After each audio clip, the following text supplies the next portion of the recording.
Welcome to the Big 12 Mafia Show. I'm your host, Nathan Bomber Brown, and I want to welcome you in on a Wednesday night. I apologize I wasn't around last night. I had to do some family stuff, so we're going to ask Moen to report on kind of what you guys talked about last night. But regardless, we appreciate everybody being here tonight. It's another big news. I don't even want to call them distinguish these different days because every day now comes out with big news. And we're going to try to cover that the best we can tonight.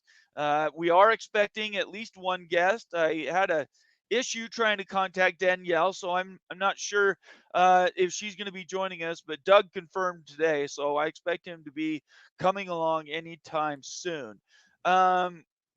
Quickly, let's do business. Please give us a thumbs up. Give us our comments and suggestions for the show. Make sure you subscribe to the show. Make sure that you follow us all on Twitter, and then consider becoming a member. I'm going to run that member video right now. Become a member of Big 12 Mafia by going to our homepage and hitting the join button located next to the subscribe button in the upper right corner. There are several membership levels to choose from. I want to thank Moen again for putting that list together. How we doing, Moen? I'm doing good. We had fun last night. We had a lot of interaction with the chat. We came up with some new ideas, some old ideas, some crazy ideas. And these guys went a little nuts in the chat, but we tried to keep them calm. All right. Well, I totally understand that. It's completely expected when different people are there that maybe aren't all the time. So I'm really glad that you guys had fun last night. I just got a note also that Jen Knoll might be joining us. She was really excited to possibly get on yesterday, but I wasn't around.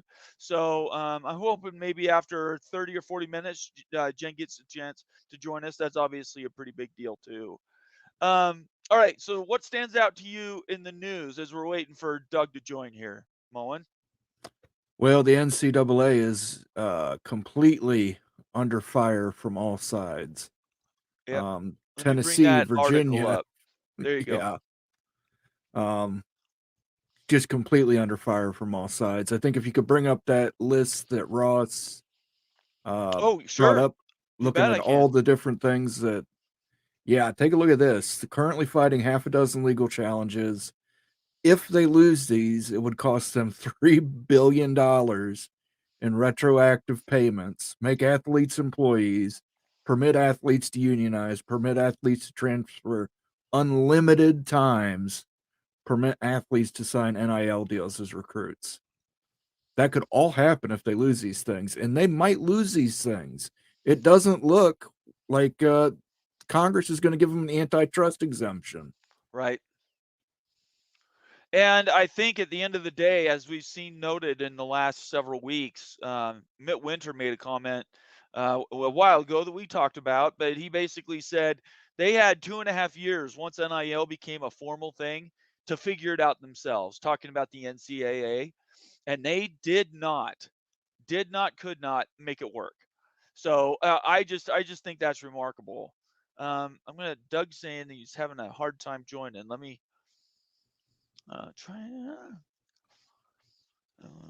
try this link again. We definitely want Doug in here, so I don't want to lose that. Let's try this again here. All right. Sorry about that. Let's see. Hopefully you can take that link.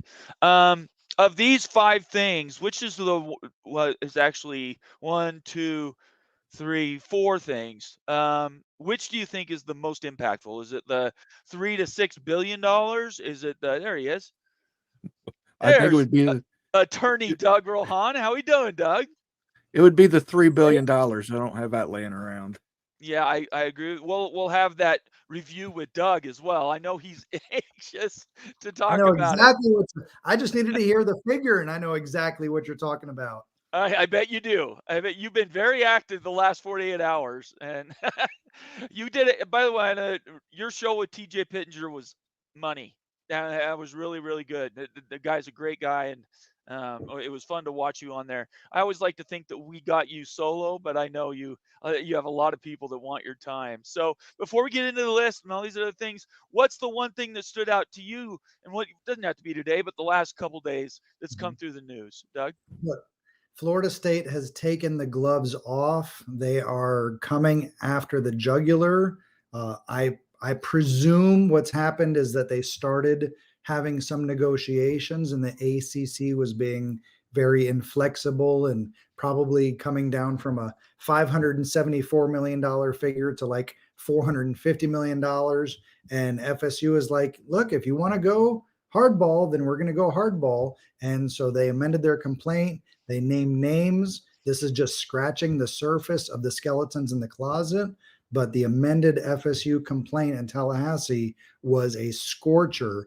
And as an attorney, I'm very excited. The reason why I jumped on all these shows when I had a busy day and a huge workload was because usually in litigation, everybody talks a big game, but then once the papers are filed, you take a step back and it's more civil. And absolutely, Florida State started naming John Swofford, the Chad Swofford, his son, Skipper at ESPN. There were no holds barred in talking about exactly why FSU felt that the ACC did not negotiate these contracts for the benefit of FSU or its members, but rather for the benefit of Raycom and its continued existence. No, and we don't have to review everything that we've covered in the last month and a half, but do you really think that it seems to me like that is the one piece? It's like having a hangnail. You can't get to the rest of the nail by itself because it's usually too smooth. But all it takes is one little raised bump. Next thing you know, I'm going at it like a rabbit because I cannot control myself. Is that kind of what it is? It's this idea that they maybe illegally transferred more of their properties onto Raycom that wasn't necessarily supposed to happen. Look, the allegation is FSU signed a grant of rights. They signed an agreement with the ACC, and they said, you get to have all of our property. You are in charge of all of our home games and all the revenue that gets developed. You're responsible then to negotiate the best deal possible based on all these members that have given you this same right. So the ACC earned and took on this fiduciary responsibility. And in doing so, you have to act in the best interest of the wards, of the people that you're taking care of.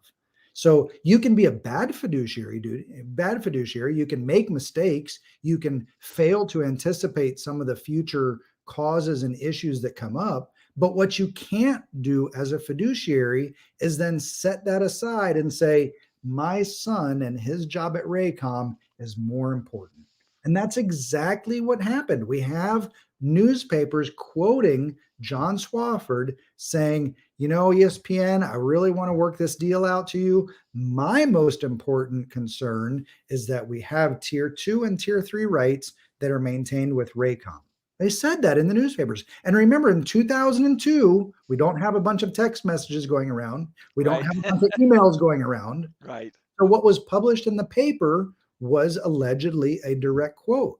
And if you want to challenge what's in the paper in 2002, you write an angry letter to the editor. How dare you take my statement out of context? I need you to print a retraction. And then the next day, the paper prints a retraction saying, our bad, we misquoted that conversation. That didn't happen. So all these news articles, I loved seeing all the Canes fans jumping in. They love to try and troll us. And they're saying, how can you base a lawsuit on newspaper articles? You base a complaint on newspaper articles because that was the text messaging of 2002. Right. That's how we communicated. So the fact that no retraction was printed, the fact that no retraction was requested, that is a very strong indication that the conversation in 2002 and 2003 between ACC and ESPN was, I want to make sure that my boy that started at Boston College, that we then invited into the ACC, that then got a job with Raycom, that then moved his way up to vice president of Raycom. We want to make sure that he is protected and Raycom is protected. And so let's make sure when we negotiate our deal that Raycom still gets to get the tier 2 and tier 3 rights to all of our broadcasts. Before we get on to a question from Moen, really quick, I want to give some shout outs to some people being with us here on a Wednesday night. Again, we're glad you're here. We really appreciate Doug joining the show, and we're going to be talking about a bunch about college football and the NCAA, Florida State, and the ACC is just going to get better and better. So, but bear with me. Let me get some hellos out of the way here. First of all, Buckshot Kid was in the house. He's a member, and we appreciate you being at Buckshot Kid. Uh-oh, Moen, you got a drinking partner. All right, you're not going to be bored now. He says, I'm early. Timothy Green says hi. Conundrum is in the house. Timothy Green says hi. He's a member. Rock Chalk 94, he's a member. He says, can we figure out the course college athletics will take within 2 hours? I like that question. That was brilliant. Thank you very much, Rock Chalk. Maybe we will. Maybe it's possible. We might solve, have world peace here tonight. Let's see. Sergeant Pickles is talking about recruits going back to UW, which makes me happy. Let's see. Big Lubbock is in the house. I marked this one myself from David Hackett. He says, hello, Bomber. You got to put a B in there for me, David. Immaculate Moen and Wild Ute. Very interesting and one of the best sports shows on the air. Fantastic work, guys. Thank you very much, David. You've been a loyal member, and we really appreciate it. Morris Simmons is here. See, MN Seminoles, FSU is ready to rumble. I think you like that, Doug. Joaquin Morales says, let's go. Casting for Crow says, howdy. Oh, man, I'm going to have to cut it off here because there's too many. And Anthony Manzano and Antoine Codes and Kyle Visser and let's see here. Rod Nix, I think you're new to the show. Good to see you here, Rod. Make sure you subscribe. Kyle Visser. And John Dry, I think that's where I'm going to have to stop. Okay. All right, Moen, your turn. Ask a question for him. Yeah, I think it's important, Doug, that we say that we can look at this through an objective lens, that we believe that this is what he was doing this for his son. But overall, we know that he was doing this to benefit Raycom. We can say that, but I just want to make sure we say he allegedly. As proprietors of your show, I would expect you to say that. As the Yes, owner of Rohan Law, an attorney here to give his opinion, what I will say is the hardest thing to prove in any litigation is what did the other side think or know? Because that's what you're trying to do. Other than a negligence case, in any of these business litigation cases, what did the other side know was coming?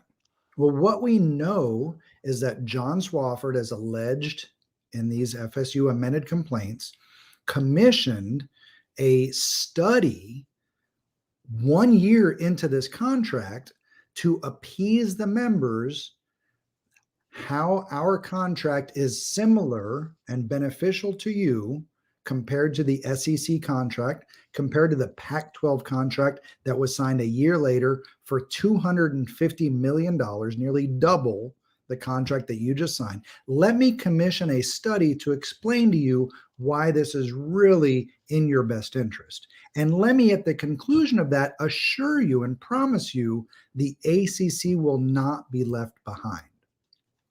In 2002, the difference between the ACC and the Pac-12 was $6.5 million.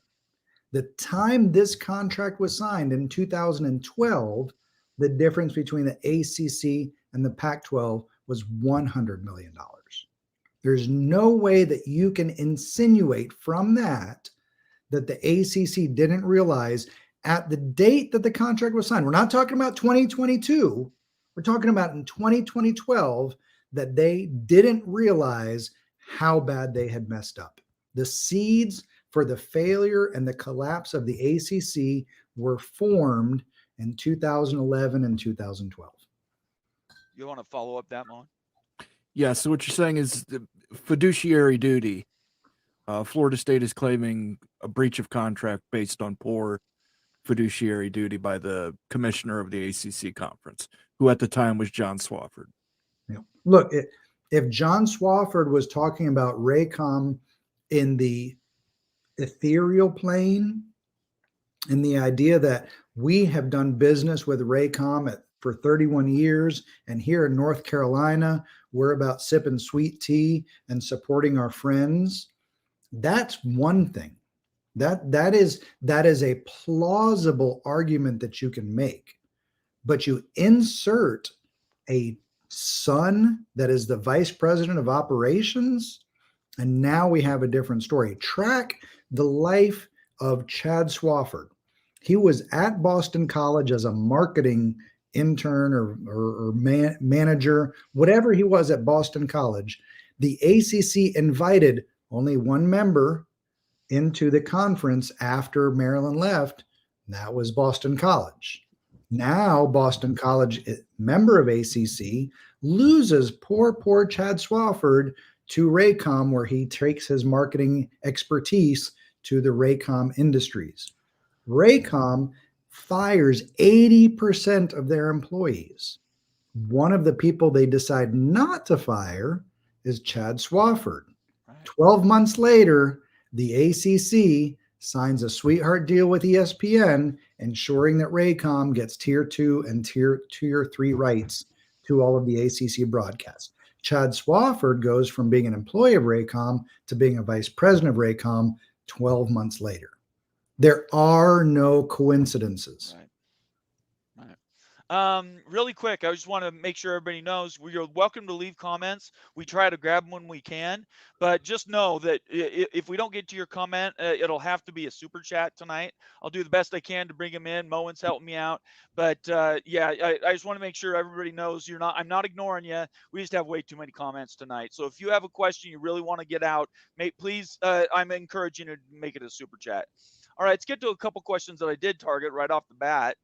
Here's one from Anthony. He says, Doug, what the NCAA is getting sued for, is this anti-corporate litigation or financial fraud? Here's the complaint. All 19 pages as filed by Tennessee. Look, what Tennessee is saying is we've already been in trouble with the NCAA in the last 12 months. We cannot take a second problem with the NCAA. So we're going to go on the offensive, something Florida State didn't do, because unfortunately we had a booster who admitted to committing a crime. As your criminal defense attorney, let me tell you, I do not appreciate my clients admitting when they commit crimes. Please don't do that. You have the right to remain silent.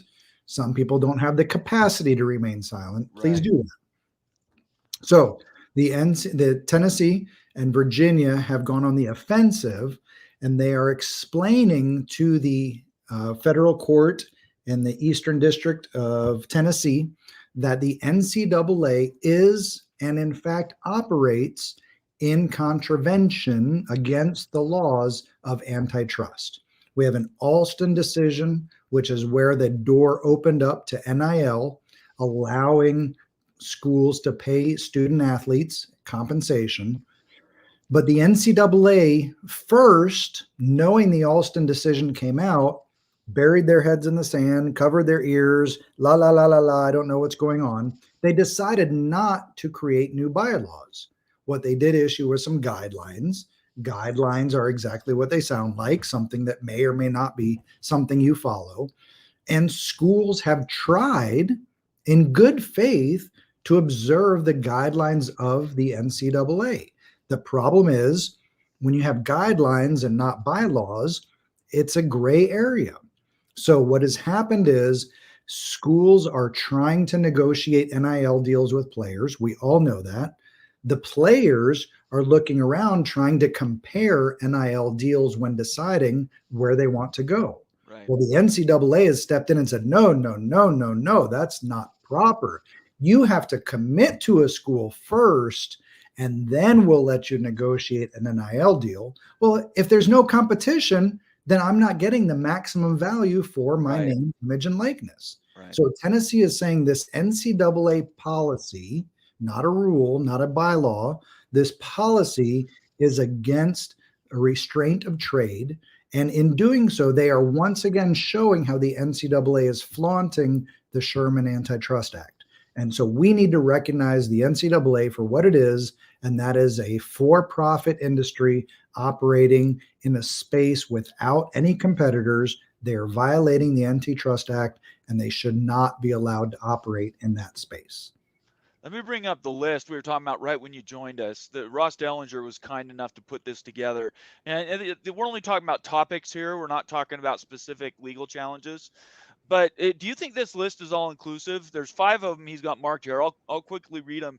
And I'm just wondering if you think there's another category that's not being listed here. And 2 of these 5, which is the more devastating. So the first one is cost $3 billion plus to retroactively pay players NIL, Alston, and TV revenue. Make athletes employees, permit athletes to unionize, permit athletes to transfer unlimited times, and permit athletes to sign NIL deals as recruits. I do think there's one more that needs to be added to that list. Okay. That's whether or not the NCAA should exist. Okay. I'm sorry, I have to make notes, otherwise I won't.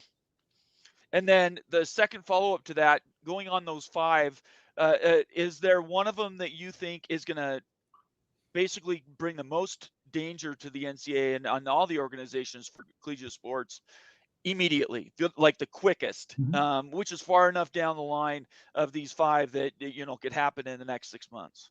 Oh, I'd start with number 1. They lost their motion for summary judgment on this issue, which means that the court has said, no, we really do want to hear about whether or not the TV revenue and the back owed NIL should be paid.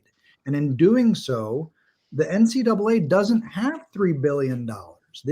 These budgets are operated at a shoestring. The TV deals are eating up revenue. And let me explain why. We were talking about this on the last show. Hey, DK. Hey, Danielle. Hey, I'm sorry, guys. I apologize. Doesn't matter. When we were broadcasting TV on NCAA games and TV in the 90s, 80% of the games weren't being broadcast. You'd have to pick which team you wanted to watch on a Saturday among the 3 that are offered.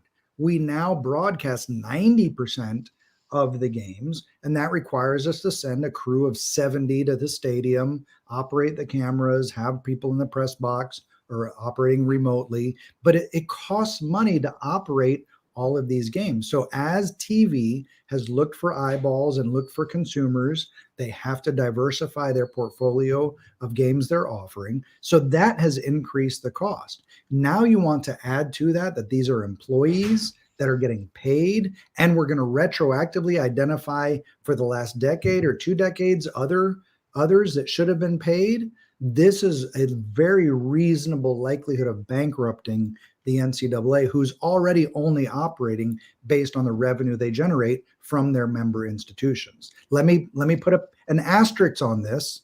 The litigation is not that the NCAA owes the money, but that the NCAA and the member institutions owe the money. So as a Florida State fan, we're talking about going back and paying Sam Cowart for all of his incredible work that he did in 1992 and 1993. That's going to put a huge burden, not just on the NCAA, but across the spectrum of all of the member institutions of Division I, Division II football. Danielle, really quick, I'll catch you up. Ross Dellinger put out a tweet. I'm not sure if you saw it today. I'll bring it up here again so you can see it. He basically listed these 5 categories of challenges that are in the legal realm that are affecting the NCAA and in turn are affecting media deals and then the colleges and the conferences. The 3 he listed were $3 billion in retroactive NIL, Alston, and TV revenue. These are all for the players. Make athletes employees. Permit athletes to unionize, permit athletes to transfer unlimited times, permit athletes to sign NIL deals as recruits. And Doug just added a 6th one, whether or not the NCAA should exist at all. Out of all those, in your opinion, which is the one that could affect in the next 6 months, right? Which of these is the one that you would be most worried about if you're the NCAA? Cool. All of them. But if I had to pick right now, the House case alone could cripple them. I mean, you're talking potentially over $4 billion in damages. They don't have that. Right. The rest as well, because they exist for us. We don't exist for them. We don't need them. It's it's hard to pick, but like Doug said, did they even need to exist at all? And that goes back to the Alston decision, which is referenced. That was the groundbreaking decision. Everybody knows. And I predicted years ago this was going to happen. Transfer portal, NIL, because what the NCAA has done is they've been so inept at regulating anything. Think just in a different aspect, 2020 when COVID hit. They punted to the conferences and they didn't even want to deal with anything. Then they come in and they try to, pick fights over EA Sports games and everything with NIL, and they lost big at the Supreme Court level. Lawyers work in precedent. Like I've always said, we don't make law. We interpret already existing law. That precedent is on the books with Alston. It is an antitrust violation. And so the NCAA, in all their wisdom, has decided to lobby Congress for a law that's never going to get passed instead of actually passing a system that could have worked potentially, abiding by the new rules that we have, because there's no congressional law that's going to get passed that's going to overturn a Supreme Court decision. Let's be honest. Right. You have to let the market regulate itself. You have to face what you're dealing with. They're just choosing to duck and not do that. So all of them basically equal Doug's final point. Do they even need to exist at all? They're fascinating, all this coming up in the last 18 months, the legal challenges and how far back was House versus NCAA? That was like 4 or 5 years ago, right? Is that right? Do I have the time on that right? 2021. Okay, so 3 years ago. 3 years. It feels like 6. When was the O'Bannon ruling? When did that finally come and be completed? That was around the Alston time, before Alston got taken up. Yeah, that was around the same time frame. So it was before, but if memory serves, and then Alston came out, which was the groundbreaking. We just changed everything, and they weren't changing it to change it. I think the public has a bad persona of what happened, like, oh, they're just trying to ruin college football. No, the Sherman Act was not even thinking about college football. Right. The Supreme Court did what they had to do.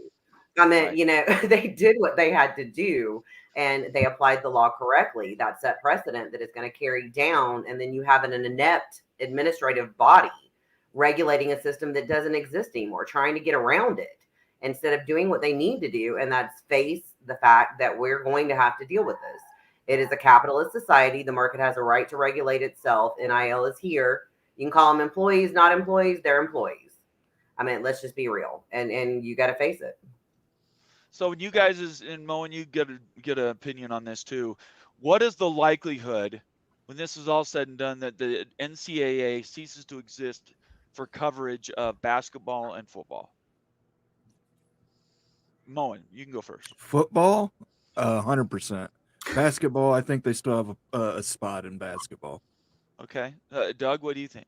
Yeah, I think the football powers are going to break away into the Power 2 conferences. I think we've got 2 20-team leagues together between the Big Ten and the SEC.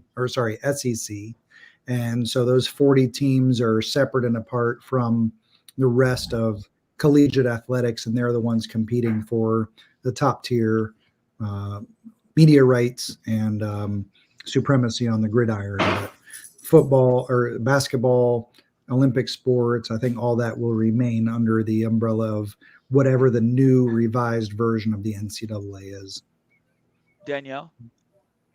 Yeah, I agree. I think that's what we're coming down to. And like I alluded to with 2020, they basically, said the conferences are able to cover whatever anyway. You don't need us. So I believe the football will stick. Break away, and then basketball, yeah, potentially. How does that, from a disenfranchisement standpoint, we're talking about leagues like the Big 12. It's one I care about because BYU's in it. You say the top 40 teams, Doug. Well, you're not just those conferences are not covering the top 40 teams. You're getting about 15 or 16 of them. Well, they expand. They both expand to 20 team members. They're almost there now. Mm-hmm. You're only talking about adding 6 more teams, and I think we know who those schools are. But I'm talking about covering Indiana, Purdue, Vanderbilt. What gives them what everybody else is going to say? Why are they in this super league? They haven't challenged for anything ever.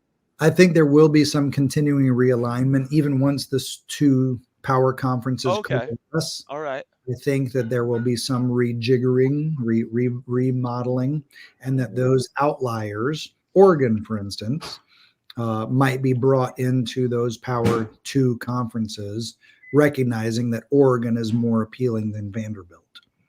Well, I think Oregon's already going to the Big Ten. Okay. Yeah, them and Washington, they're already moving. So, Yeah. Moen, your opinion on this, I think, is very strong about the idea that these schools that aren't typical powers would still be included in these conferences. 20 teams a conference, it doesn't cover enough schools, does it? Well, one, I think you're going to get to a Power 3 situation, Okay. and honestly, an autonomous 4. I Right. think the ACC continues to exist. I think Big 12 continues to exist. Are they going to be as powerful as the Big 10 and SEC? No. But, I mean, they're still going to have a place in it. As far as the Big 10's not going to relegate teams out. The SEC might. I don't see it in the Big 10. It's just a different breed we have here in the Big 10 that we look out for our smaller schools. We look out. Yes, Purdue and Indiana suck at football, but they're good at basketball. They make some good engineers there. University of Indiana has great cancer research. Everybody brings something to the table in the Big 10. So I don't think you're going to see even the bad schools are going to stay in the Big 10. You got to have winners and losers. So for every Ohio State, you got to have Purdue, Indiana, Rutgers, Northwestern, propping those giants up. Like Georgia Tech in the Georgia ACC. Tech. What's going to happen there? They're a periodically good football school when they get Right. Calvin Johnson as wide receiver. Right. They're good Exactly. in other areas of secondary sports. Do they get left out of one of those power? I like Moen's version. I would love to see 4 conferences with 64 teams instead of just 40 teams. Right. But that's what the question is coming down in the next 36 months is what is going to be left when the dust settles. I agree. Go ahead, because Danielle, I'm sorry. I agree go. completely. I think when the pack collapsed, everybody was thinking, oh, we're going to go to a 2-conference system. This is getting set. But the Big 12 fought back so hard, legally, brilliantly, unlike the pack. And now we're left with 4-conference potential with the ACC. Does the ACC survive what FSU is alleging against them? And that's that's my question at this point. Otherwise, it's like 2 or 4, Right. and I don't know how the 3-conference system would work, but I think that it's not so much about the organization of the 3 conferences as it is including the teams that are committed to playing top tier football. The Big 12's yeah, got plenty of those schools. So that makes and they're not going to go to the SEC or the Big 10. So this third conference I think makes sense. I agree with you. There's no symmetry to 3 conferences, but we're talking about a renegotiation in 2026 for the college football playoff. So at least me, I haven't said my opinion. My opinion is that we end up with 3+1, or you could maybe say autonomous 4, but I think it's really going to be the ACC when it loses Florida State, it's going to shock the world, right? Kind of like with Colorado and the Pac-10. And when that happens, there's going to be schools looking for shelter. And really the only conferences that can provide that are the Big 10, the SEC, and the Big 12. And you say, why is the Big 12 that conference? Because the ACC can't be that conference. Once they lose Florida State, the game's up. And what's ironic is all along they were teasing the Pac-12 from not being proactive, not taking care of their own future, right? And it wasn't until very late in the game they were scrambling to get somebody. They said, okay, we'll take Cal, Stanford, and SMU as a hedge against losing schools, but it's not even. Florida State, it was worth all 3 of those schools by itself in football. So it doesn't make any sense. There's no equity there. So the ACC is going to be around, but I just think it's going to be much diminished. And primarily a basketball conference, but I mean the Big 12 might go to 24 to take in as many of those ACC schools as possible. So Doug, your number could be 20, 20, and 24. So that's 64 teams. Again, the symmetry is not there with conference numbers, but I think I could easily see that happening. makes sense. Any other comments on that? Sorry, I didn't want to jump to another question until. We heard you guys out. We're good. All right, let's get to another one then. Tony Hugh, he says, so Doug, you don't think FSU will be able to get out of the ACC for 24 or 2025 or 2026? So at the end of our last show, we had to give our prognostication for Right. how much and when. The important deadline here is August 15th.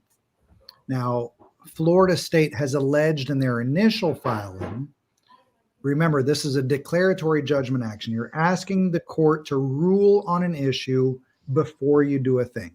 So the declaratory judgment is requested to determine that the grant of rights is not valid. They've included in their original complaint, if you agree that the grant of rights is not valid, we want you to relate back our decision to leave the ACC to August of 2023.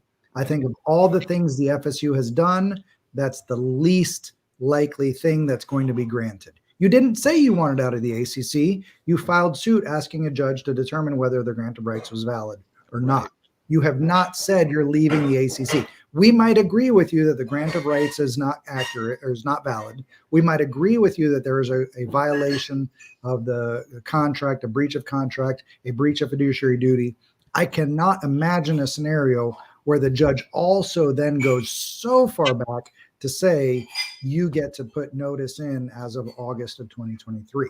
So what that means is August 15th is the deadline. Before that, you can be out by the next conference year. So you have to play that conference year, but you're out after that. After August 15th, you have to play that conference year and one more. So I think when the ACC is negotiating their compromise, negotiating the resolution, which I do think will happen before August, they will say, we'll let you out. We'll let you out for 150 million, well below the actual number that we think you're owed or that we think you owe. But we 150 would be all inclusive. Yep. That's the separation and the gore. Yep. Okay. We want you out after 2026. You get to play 2024, you get to play 2025, and 2026, you get to be free of the ACC. So that would require the notice to be in effect after August 15th of 2024. Danielle, I'll let you answer that also. Just a second. I want to we had Rock and Rant. Thank you very much. He's given 5 memberships. Winner. Everybody claim those memberships to the channel. No, they're already gone. That went quick. They're Granddad, already gone. Moth Prof, Cougar Tail, Abe, Al, Bereni, and Devil Frog. Okay. Make sure you guys thank Rock and Rant. Thank you very much, Rock and Rant. We appreciate you giving those memberships out. I was stepping on Moen's toes there a little bit. Sorry, Moen. I got in front of you there. DK. It was DK's turn. It is DK's turn. I agree with Doug about the year. The 2023 filing on the declaratory judgment and us saying we're, basically constructive notice, we're giving constructive notice that if you grant this, we're out as of then. That wasn't voted on. We didn't say we wanted to leave. We can't have the same argument in that we're complaining that the ACC filed suit first and an unprovoked lawsuit before we even voted. We can't have the same where we're declaring that we're out as of 2023 when we didn't vote either. So I think, I agree with Doug that it would be beyond that point. I just want to make clear, I was going to go to DK next. Doug, I didn't want you to think that I was giving Moen the chance. He normally does the gifts, and I was talking over him on the gifts. That's all I meant. Moen, do you have anything to add to that? No, thank you, Rock and Rant, for those gifted memberships. Really helps support our channel here, and make sure if you did receive one of those memberships, make sure you do thank Rock and Rant. I'm sure they would greatly appreciate that. Really quick, here's another question. This is going to go to Danielle first. Danielle, Doug, I know the MLB. Sorry, Danielle, I know the MLB has specific legislation to protect against antitrust laws. Does the NCAA have the same congressional protections? To be honest, not to my knowledge, and that's part of exactly why we're in this mess. It's been the wild, wild west. They regulate when they want to. They pick and choose. They do not do anything consistently, and they haven't done anything to comply with the Supreme Court decision that came down in Alston. They're just basically taking a system that the Supreme Court said this can't exist and our country under antitrust. And they're trying to regulate around it using all this weird stuff now. But they're doing the same thing. It's the same. It's a wolf in sheep's clothing. So I think that that's ultimately gonna be the NCAA's fail. My hope in the future is that we will have specific legislation like the MLB that will protect against antitrust violations, because that is the common theme you're going to keep hearing in all of these lawsuits against the NCAA, even the ACC and FSU, our attorney general against, the college football playoff and everything else that's been requested. We keep talking about antitrust. So we're going to come back to that. The only way to survive this is to develop a system that's going to treat the law the way it should be. And it's, like I said, it's not specific to the public. The Sherman Act doesn't care about football, but you have to do things the right way. Doug, you want to add anything to that? Yeah, I mean, this was an example of the MLB taking the affirmative steps to secure that federal legislation, which the NCAA has neglected to do. The NCAA has at every opportunity been given the choice: do you want to be proactive or do you want to be reactive? They were told the NIL was coming, and they buried their head in the sand and didn't do anything about it. They were told that they weren't going to be subject to any antitrust protections. They should have begun lobbying right away for that federal legislation to insulate them from those decisions. The NCAA has been feckless. That's your SAT word of the day. Feckless. They have failed to work in any manner to protect themselves or the institution that they purport to represent. And the chickens come home to roost. At the end of the day, the NCAA is suffering the consequences for the poor leadership that they've made. And Danielle and I were talking about this earlier.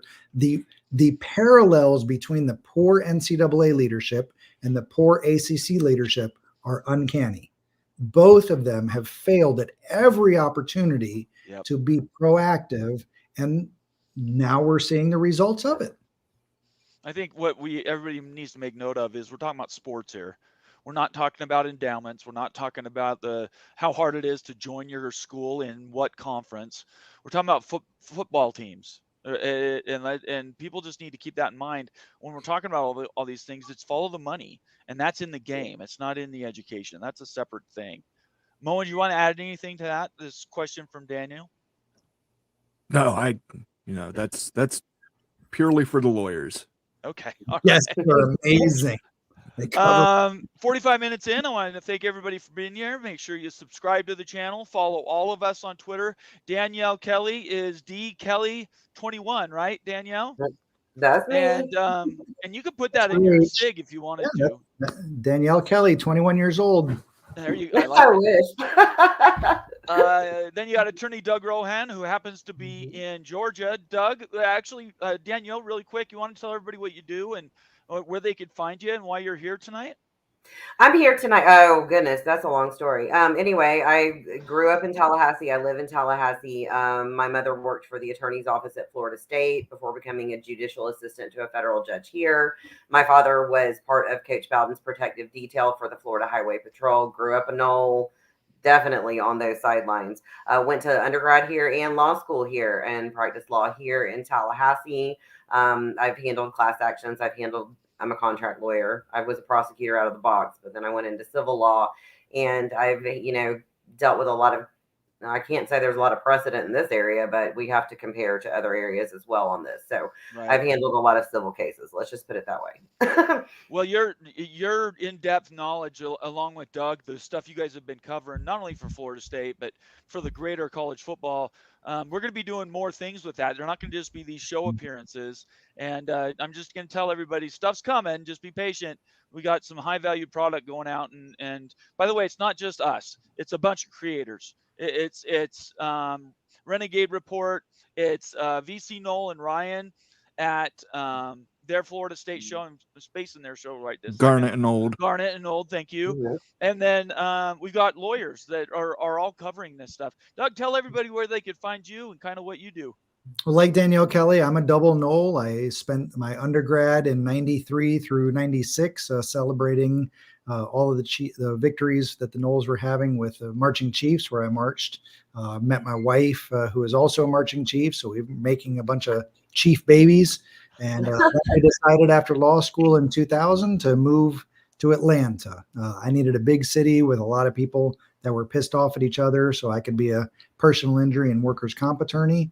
So I've been here since 2000, and I have my own practice for the last 10 years. Just celebrated our 10th anniversary, and the Atlanta Seminole Club is one of the biggest Seminole clubs outside of the state of Florida. So we just want to make sure that everybody in Georgia knows that if you want a Seminole to come alongside you during your very difficult times, whether you've been injured or arrested, that we're here to be your best friends on your worst days. So we've loved the opportunity to come alongside your crew and educate the community. As somebody who represents individuals, I spend every day, all day, explaining the law to people that don't understand what's happening to them. It's their first experience going through this process. So I love teaching people about the law and explaining the law in simple terms. And I'm a Nole fan, so I've just gobbled up all of this FSU litigation and love sharing all of the details with the community in simple to understand terms. I personally like all your SAT words. That takes me back to when I was in college.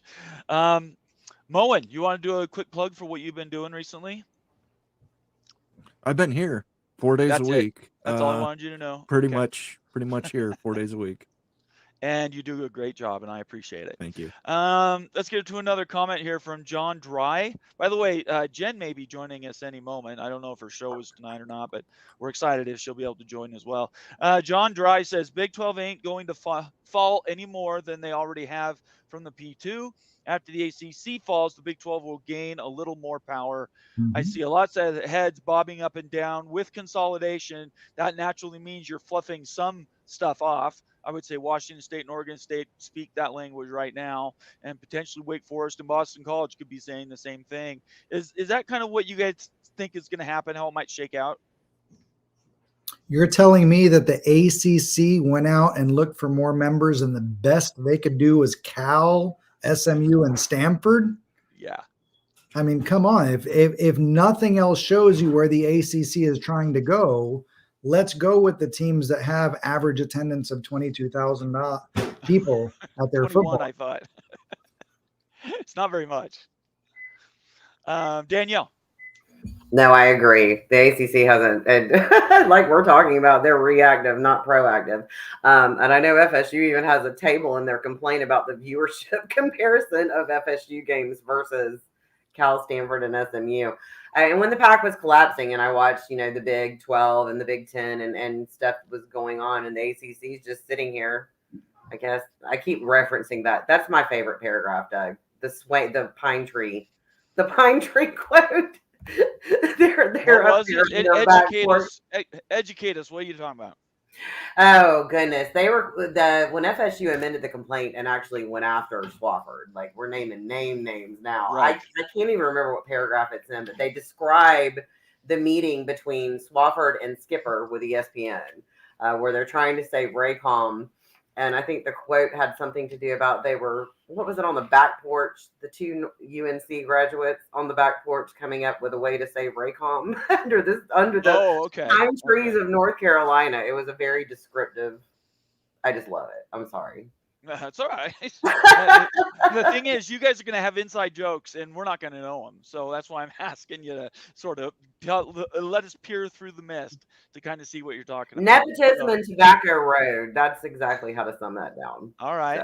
So the ACC now loses Florida State. Mm-hmm. And we're all assuming that's going to happen before August or by August 14th or whatever. What's the very next thing that happens? Oh, we joined. We're somewhere else. I know that, but I can't. Yeah, well, Florida State's okay. You're going to be in the Big Ten. I'm curious what happens to the ACC. Like y'all talked about, I think they may make it in basketball. I don't see how they recover from this. I just don't with these allegations. Right. I mean, Phillips is different than Swofford, I guess, even though he did the unilateral option, but. Y'all would have to convince me hard that the ACC is going to survive this, being honest. What do you think, Doug? I'm still trying to find the paragraph about the swaying pine Oh, trees. okay. Don't worry about it. It's not that What, important. what was the I was question? just curious. What's next for the ACC? Yeah, the moment we know FSU's getting out, it's pen to paper. They've negotiated their way. Not when the team actually leaves, but the final contract stuff is settled.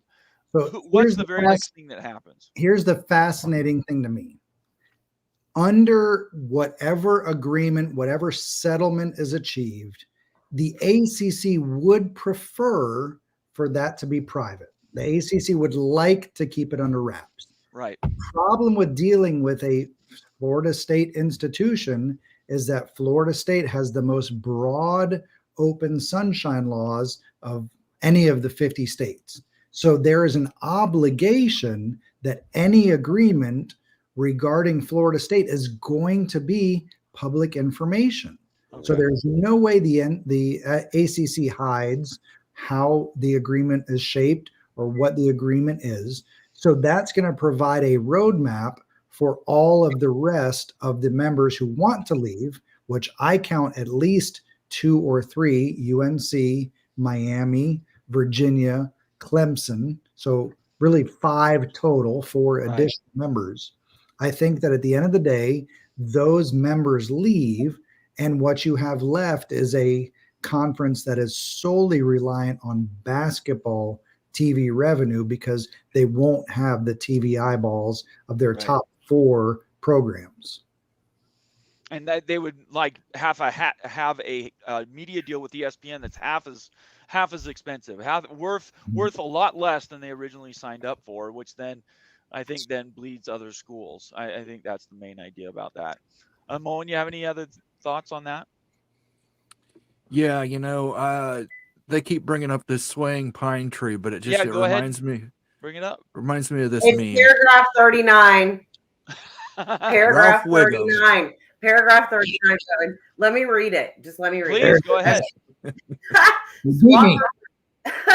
Swafford was direct with John Skipper, the then executive vice president for content at ESPN. Skipper recognized the power of those ties early in his talks with Commissioner John Swafford as the fellow North Carolina graduate sat on the back patio under the swaying pine trees of North Carolina. It's my favorite. It is. I love it. You could just envision it. It's awesome. But go on, Danielle. Skipper asked Swafford what ESPN could do to secure the deal. Yeah. Our preference, Swafford told Skipper, if ESPN could construct something that would keep us in business with Raycom.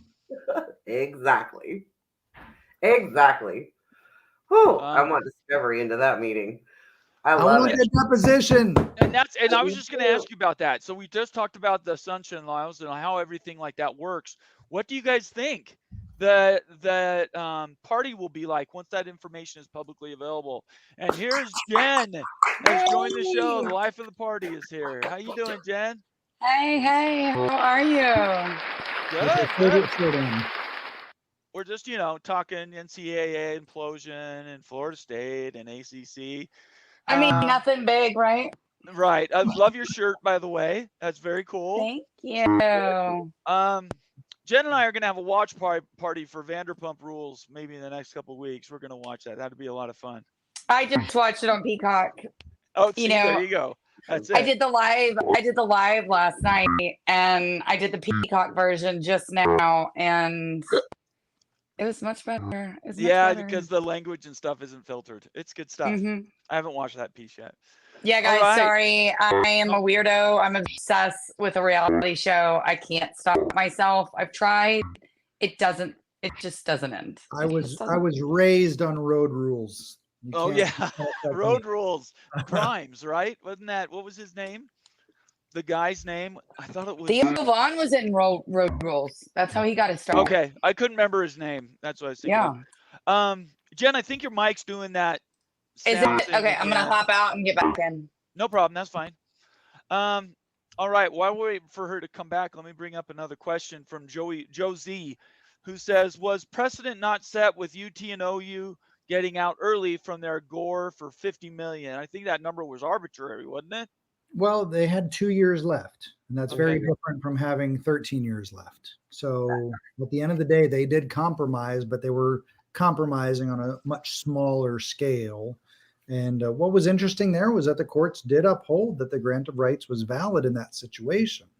But again, you're dealing with a different conference that dealt with a different scenario regarding how the parties entered into the grant of rights to begin with. And that's where I loved sharing another new tidbit that a lot of people haven't heard of, and that's this idea of a Hobson's choice. The FSU complaint talked about the Hobson's choice, which was FSU came or ACC came to FSU and said, you clearly have a choice whether you want to sign this contract. But I'm letting you know right now that if you choose not to sign this contract, you owe us $234 million. And you may not have saved $234 million aside for this moment that you didn't know was coming, but you clearly have a choice right now as to whether or not you sign this contract. So the idea that FSU willingly and voluntarily entered into the 2013 contract to begin with is in and of itself disingenuous. Florida State was not given a clear choice as to how they wanted to proceed. They were given a choice between signing a piece of paper or paying $234 million that they didn't have. Danielle, any other comments on that one piece? Nope, that's it. They're telling you you have a choice, but you really don't have one. It's like Right. I can't hold a gun to your head and force you to sign a contract. That's just not how this works. So Why not? Come on, that seems you're doing things the way Swafford did, I guess. But yeah. All right, Jen, tell us what's going on with you guys' show. What's going on at Renegade Report, and what have you guys been covering since we spoke last week? Can you hear me? On mute. Oh, you're on mute, Jen, if you're talking. I'm sorry. You there? Gotta love. Okay. We need to learn ASL. That's all right. I'm willing to wait. Sergeant Pickles gives us a super chat, $1.99. Thank you, Pickles. He says, love to see all the big member panel. That would be Ohio State and Florida State. Plus Bomber. I appreciate you including me there, Pickles. I really do.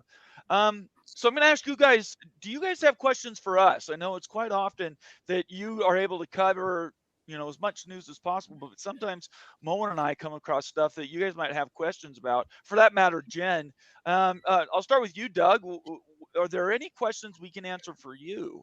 Who the hell is in the Big 12? Yeah, okay, we talked about that. Let's do that right now. Who do you think's going to come? I know BYU. But I mean, what's next? What's the 2026 version of the Big 12? What is outstanding? What is going to be there for 2026? What do you think, Moen? Louisville, Pitt, Syracuse, UConn. I like it. UConn coming. I like it. Jen, what do you think? Oh, sorry, Moen. Sorry. Yeah, I was going to say, your Mark wants that Northeast corridor. That's why you've got UConn. Right. Instead of Syracuse? No, you include Syracuse in there. Oh, okay. So Pitt, Syracuse, UConn. Who was the fourth? Louisville. I love it. So what about North Carolina State? North Carolina State's not going to be available. They're going to go with the SEC? Either that or they're going to probably stick with the ACC and get some of that payout money. Oh, fair enough. Okay. Jen, who do you think? So I think that the Big 12 is going to be able to get either Clemson or Miami. Okay. Not sure yet which one. I was going to say, put your foot on the ground and tell me which one it's going to be. If you put a gun to my head today, I would say Miami. In the Big 12? Yeah. Okay, so it would be Miami, Pitt, Louisville, and who's your fourth? Okay, I'm actually going to say Boston College here. Oh, okay. All right. Why? I think Boston, look, if you think about that market, that's the whole, well, that's not the whole reason the ACC added Boston College. That's a story for another day. Right. Offered. But yeah, that would be it. But yeah, I just, for me, I think that Boston College brings that Boston market that apparently networks absolutely adore, just like the North Carolina and Virginia market. Winning teams and teams that have fans that show up to games don't matter. So if that's what really works for you, I can see Boston College being something that the Big 12 would take a look at.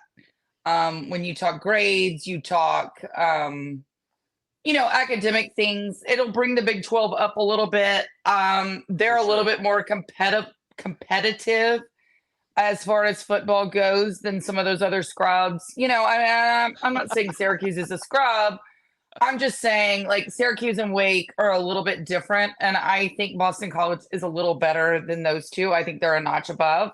So, although I do like Syracuse new coach, so let's see how the year goes. We don't know. That's very fair. Danielle, who's your teams that could potentially leave the ACC and join the Big 12? I like Moen's list. I like Jen's too. I think, goodness, and I don't even want to give credit to Boston College being able to go anywhere right now after their comments about that dadgum complaint. But anyway, they're worried about the first paragraph and what words we said instead of all the nepotism allegations underneath. Anyway, I agree. I think that would be a good fit for Miami, honestly. I mean, I could see that. I think they could win a conference championship there. Finally. Yeah, that'd be nice. Because they're not going to do it in the Big Ten. I can tell you that right now. If they get to the Big Ten, they're not doing that. And if they stay in the ACC, will they still win it? I don't know. They've never had to play like a Florida State. I mean, they played Clemson once. They had to kick a field goal not to get blown out by 30 points within the last 3 minutes. So I don't really know what Miami needs in order to win the ACC. Besides a miracle, but would the Big 12 be easier for them? I don't think so. I think the Big 12 is tougher than the ACC. So if you can't win the ACC, how are you going to win the Big 12? But Texas and Oklahoma are leaving, so we don't know how that's going to look when Texas and Oklahoma are gone. Maybe other teams don't have to, recruit the way they did in order to be we'll have to see how that looks, but. For Miami, until they get committed to having a real football team and a real coaching staff, I don't see them winning. Maybe the AAC would be good for them. I don't know. Oh, wow. That's a pretty low blow. I love it. Danielle, did you already give your answer? I can't remember. I did. Okay. I was saying, I agree. I want to make sure everybody. Special shout out to Boston College for Florida State mentioning you again. Yeah, I tell you what, that should be a drinking game, Moen. Georgia Tech. Look, I told Rohan last night, I was like, Boston College should not be complaining about this. They should feel lucky that they were even included. Yeah. Like, I feel like that's kind of like, giving the shout out to the like frumpy, shorter, fatter chick at the party. You gave her a dance. Okay. You didn't bring her. You didn't go home with her, but you stood with her and you danced with her. And that's what they got when they got included in this amendment. So they should feel special. I think if that conference loses, who I think they're going to lose, it's going to basically cease to exist as a power conference, just like Pac-12 did, except it'll just have more teams in it. Are we still holding our breath for the Pat 40 columns about what North Carolina said? How they're being bulls in a china cabinet and ruining a conference. Right. I'm waiting on those articles because I haven't yet seen them. Did I miss them, guys? Did I miss those articles? I didn't see one that came out today or yesterday, but did you guys see anything come out that was different than what we heard last week and was revealed in the UNC suit? The last time I saw Pat 40 was in a waiting room for a doctor, and he was getting a prescription for something I'm glad I don't need a prescription for. So, was it from the pool? He likes to do articles from the pool. Oh, brother. Yeah, I don't know. I think UNC needs to get away from NC State. Go ahead, Moen. I think Pat 40 is a great guy, allegedly. Yeah, I don't know him personally, so I can't really judge. Look, If he wants men swimming with his daughter in a swimming pool competing, like that's cool. That's on you. I don't know, but I'm waiting on his article to call North Carolina greedy and wanting to ruin pastimes, because that's what he said about Florida State. Am I incorrect about this? Yeah. Okay. Yeah. So I don't know his version. I just know he carries a pleather portfolio with his name on it, stamped on the front. So. Oh my gosh! Have you actually met him, Doug? Have you met him? Again, okay. I was in the same waiting room at a doctor's office, and he had a pleather portfolio with his name stamped on it. That's a little more manly than what I would have seen. I would have seen maybe a trapper keeper with like the unicorn picture on the front. You guys are mean. Oh God! She went with the trapper keeper. All right, really? All right. Let's get away. These Florida State fans are catty AF. I'm telling you. I love it. That's why they're here, baby. That's all I care about. That and Vanderpump Rules, and I'm ready for the day. That's all I got. Oh, yes. Buckshot Kid, one of our members, says, why would FSU pay to get out by 2026 if the courts say the contract is invalid, so FSU can leave for zero, say, at 2026? I would just say the first part of it is you have two different charges. There's the gore for the media, and then there's leaving the conference. And there's going to be some fee for leaving the conference. The question is what that fee is, and then where that lawsuit might end up on whether they can break away from the ACC. To the entire panel, I'll start with Moen. What's the chance that they're able to get out of the ACC scot-free and don't have to pay anything outside of the separation charge? They're going to have to pay something, but I think it's going to be peanuts compared to what it should have been. Okay. But I think both parties want to get this resolved.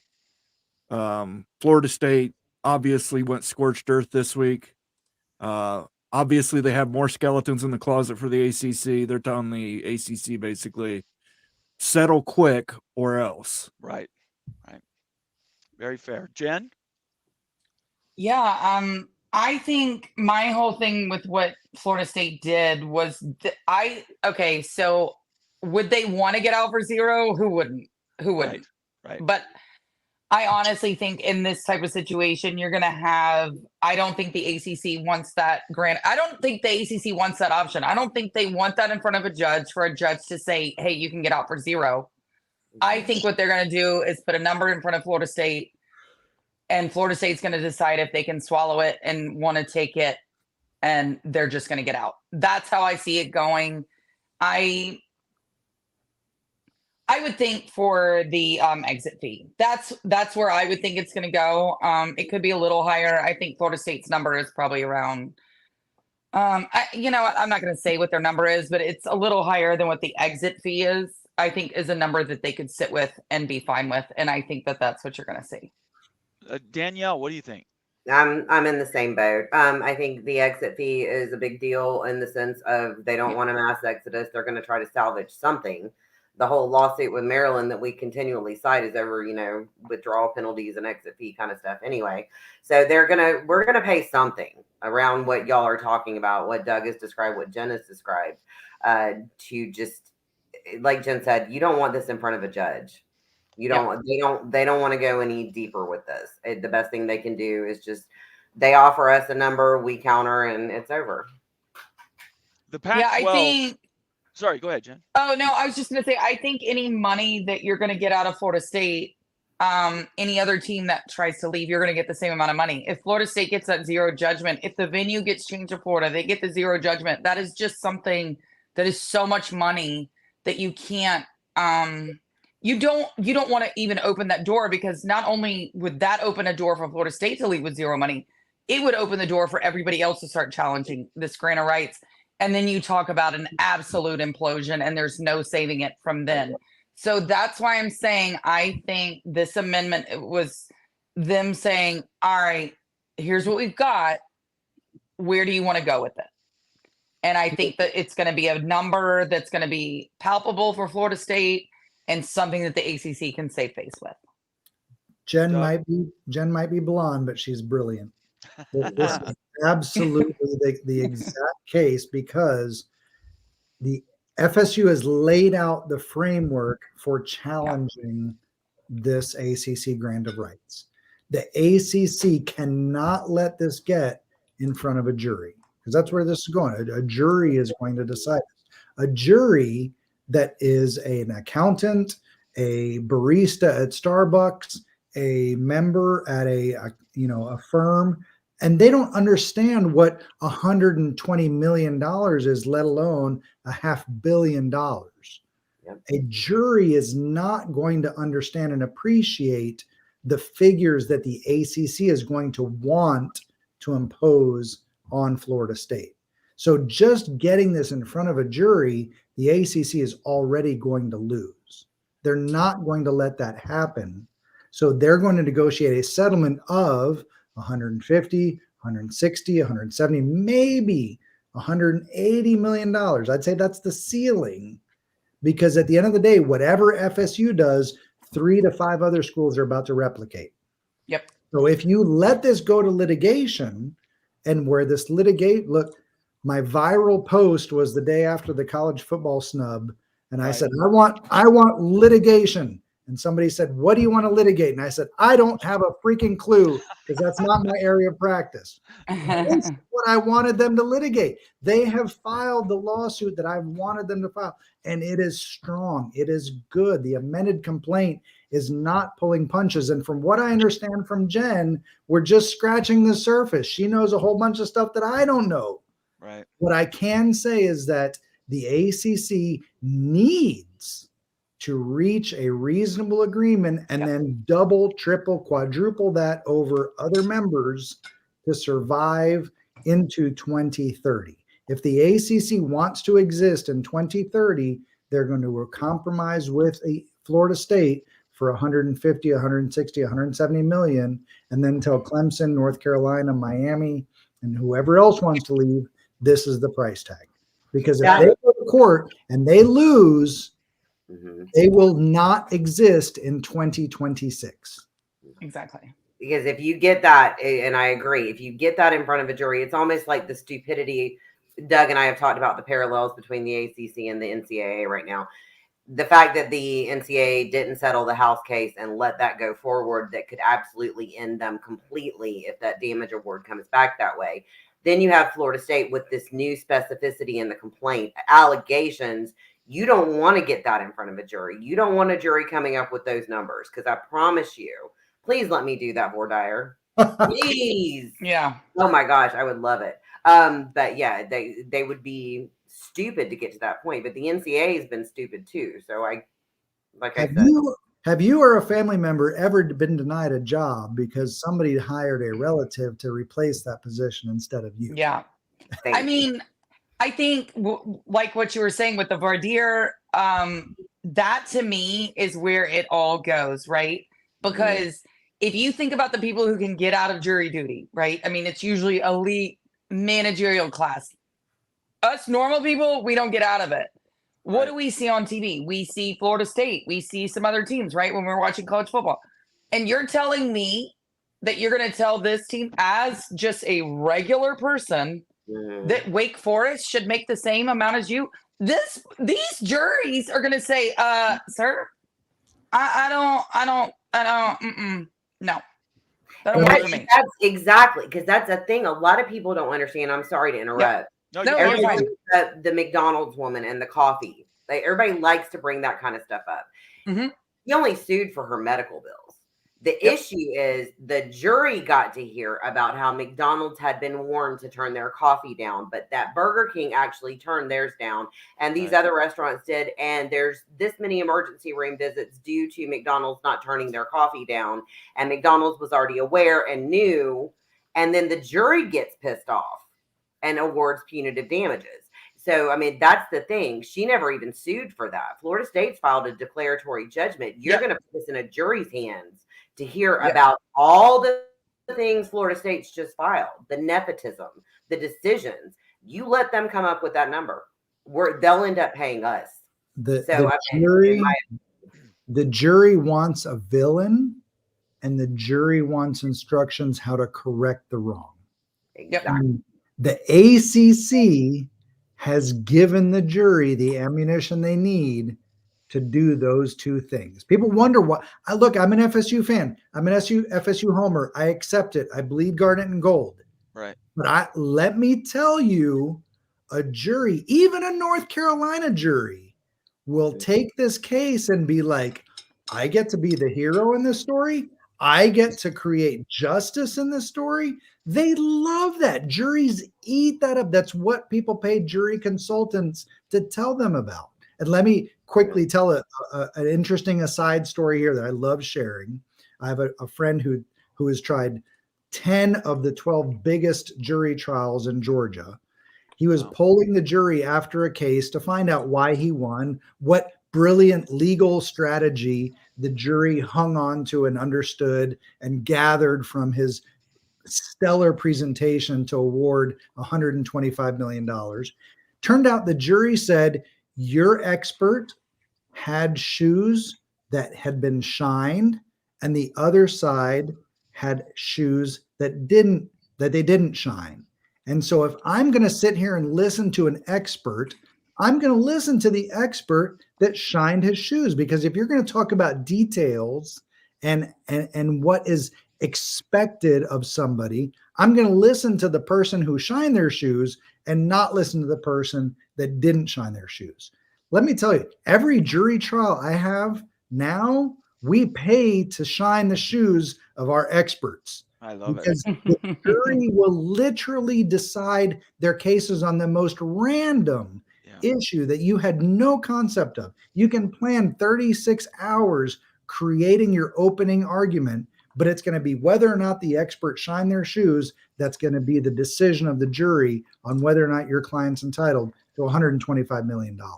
So that's why this case is going to go to a settlement and be resolved rather than end up in trial. I would just add that we already have the template for that settlement action to happen, and that's the Pac-12.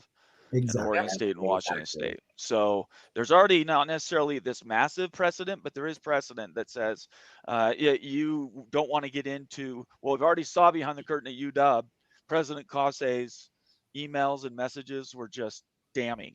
And they knew if it went to a jury trial, they were going to lose. So it went from the story when they filed the suit was that they were going to outlast Washington State and Oregon State. They didn't have enough money to stay in the suit.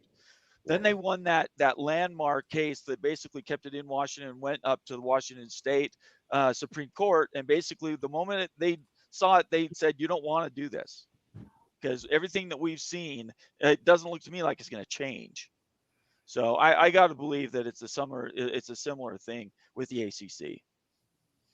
Let me get a super chat in here from Daniel Gygax. Thank you, Daniel. $4.99. He says, if FSU can get out of the ACC gore, what would that void the other conferences gore?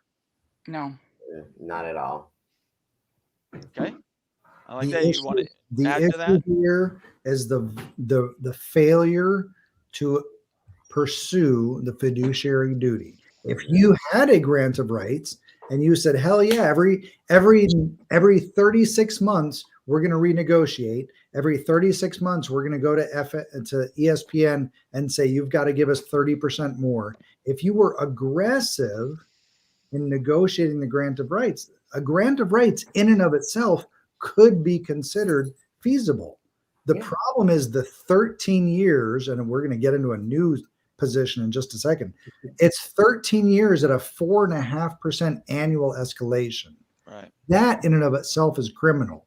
If you go to, I forget what paragraph is, I'm sure Danielle has it in front of her, paragraph 234.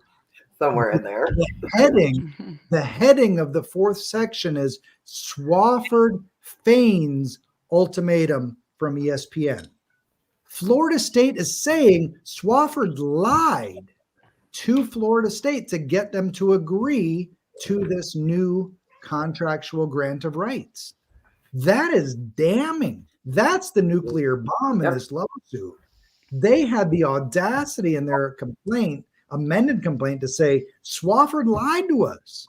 Swofford told us there would be no ESPN deal if we didn't agree to this grant of rights, but he feigned that ultimatum. That's saying Swofford is a lying son of a bitch. Right. Yep. So that is why the FSU and ACC grant of rights stand separate and apart from any other conference's grant of rights.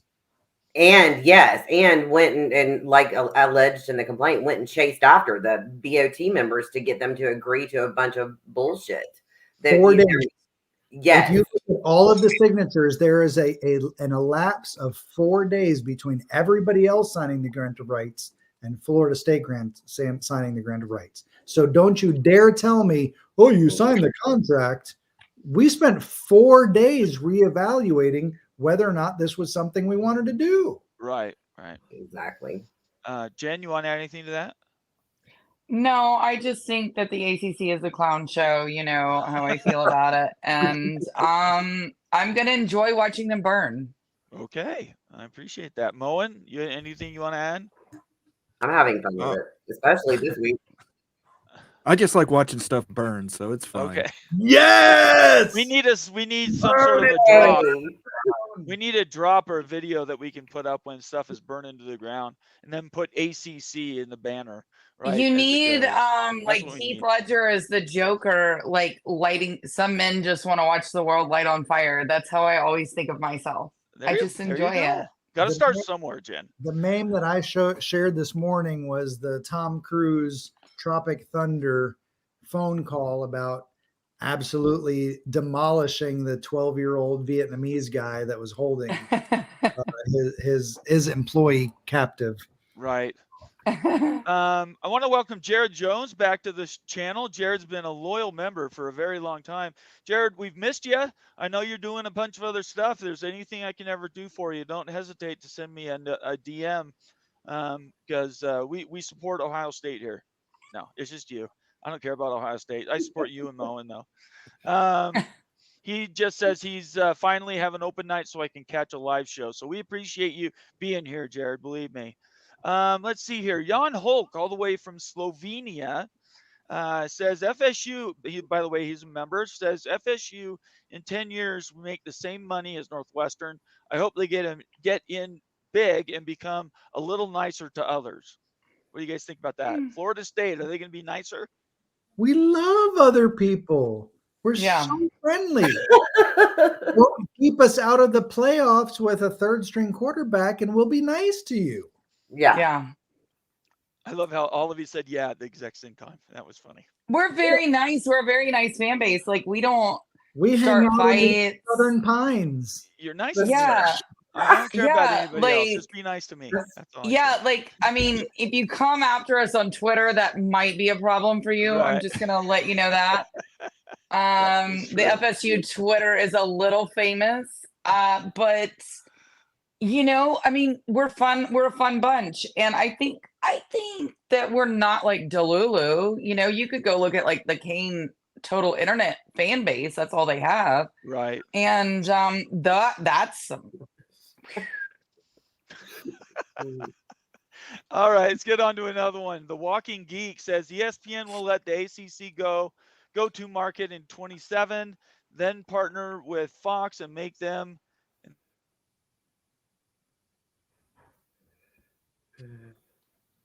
the Big 12 component. We lost. Can't hear you, Nate. Battery's dead. So yes, at the end of the day, that was the biggest revelation of the lawsuit that that Florida State filed. ACC was pissed off about FSU sharing some secrets. Well, one of the secrets that came out was this idea of a grant of rights through 2036 was a misnomer. Misnomer is your other SAT word. There is only a grant of rights through 2027. Now, the grant of rights exists through 2036, but the contract with ESPN only went through 2027. ESPN gets to decide next year in 2025 whether or not they want to walk away from the deal. Don't you think some of the other stuff that they said was secretive was how much Notre Dame was getting paid? That does not. I'm not aware of that issue. I'm sorry. No, I mean, I think in Florida State's first filing, they talked about what Notre Dame was making being a partial member, right? With their votes and everything. Mm-hmm. Yeah. So I think if you guys don't remember when Notre Dame came in on that COVID year, it was, eventually they're going to be a full member, which anybody who's not on crack knew that was a lie. I was so mad. I was posting I'm like, don't you dare. Of course they did. Conference. Of course they did. We're going conference only right now. This is your chance. You hold their feet to the fire. And guess what the ACC did? The same leadership they've always done. So bent over and took it. As always. That's what they did. So I think that's another part of the ACC's problem is that Florida State let it out that Notre Dame's being paid. They're getting money when supposedly in these contracts, tier 2 and tier 3 are supposed to be given up, which is basketball and all, whatever else Notre Dame is. Which is a failure in and of itself. Tier 2 and tier 3, the rights aren't going to the members. $82 million in benefits. Which also goes to prove my point that basketball nobody gives a shit about. Right. And that goes to why the legacy network of the ACC has been a failure compared to the SEC network, because they're not getting those tier 2 and tier 3 games. And also because the SEC sucks at basketball.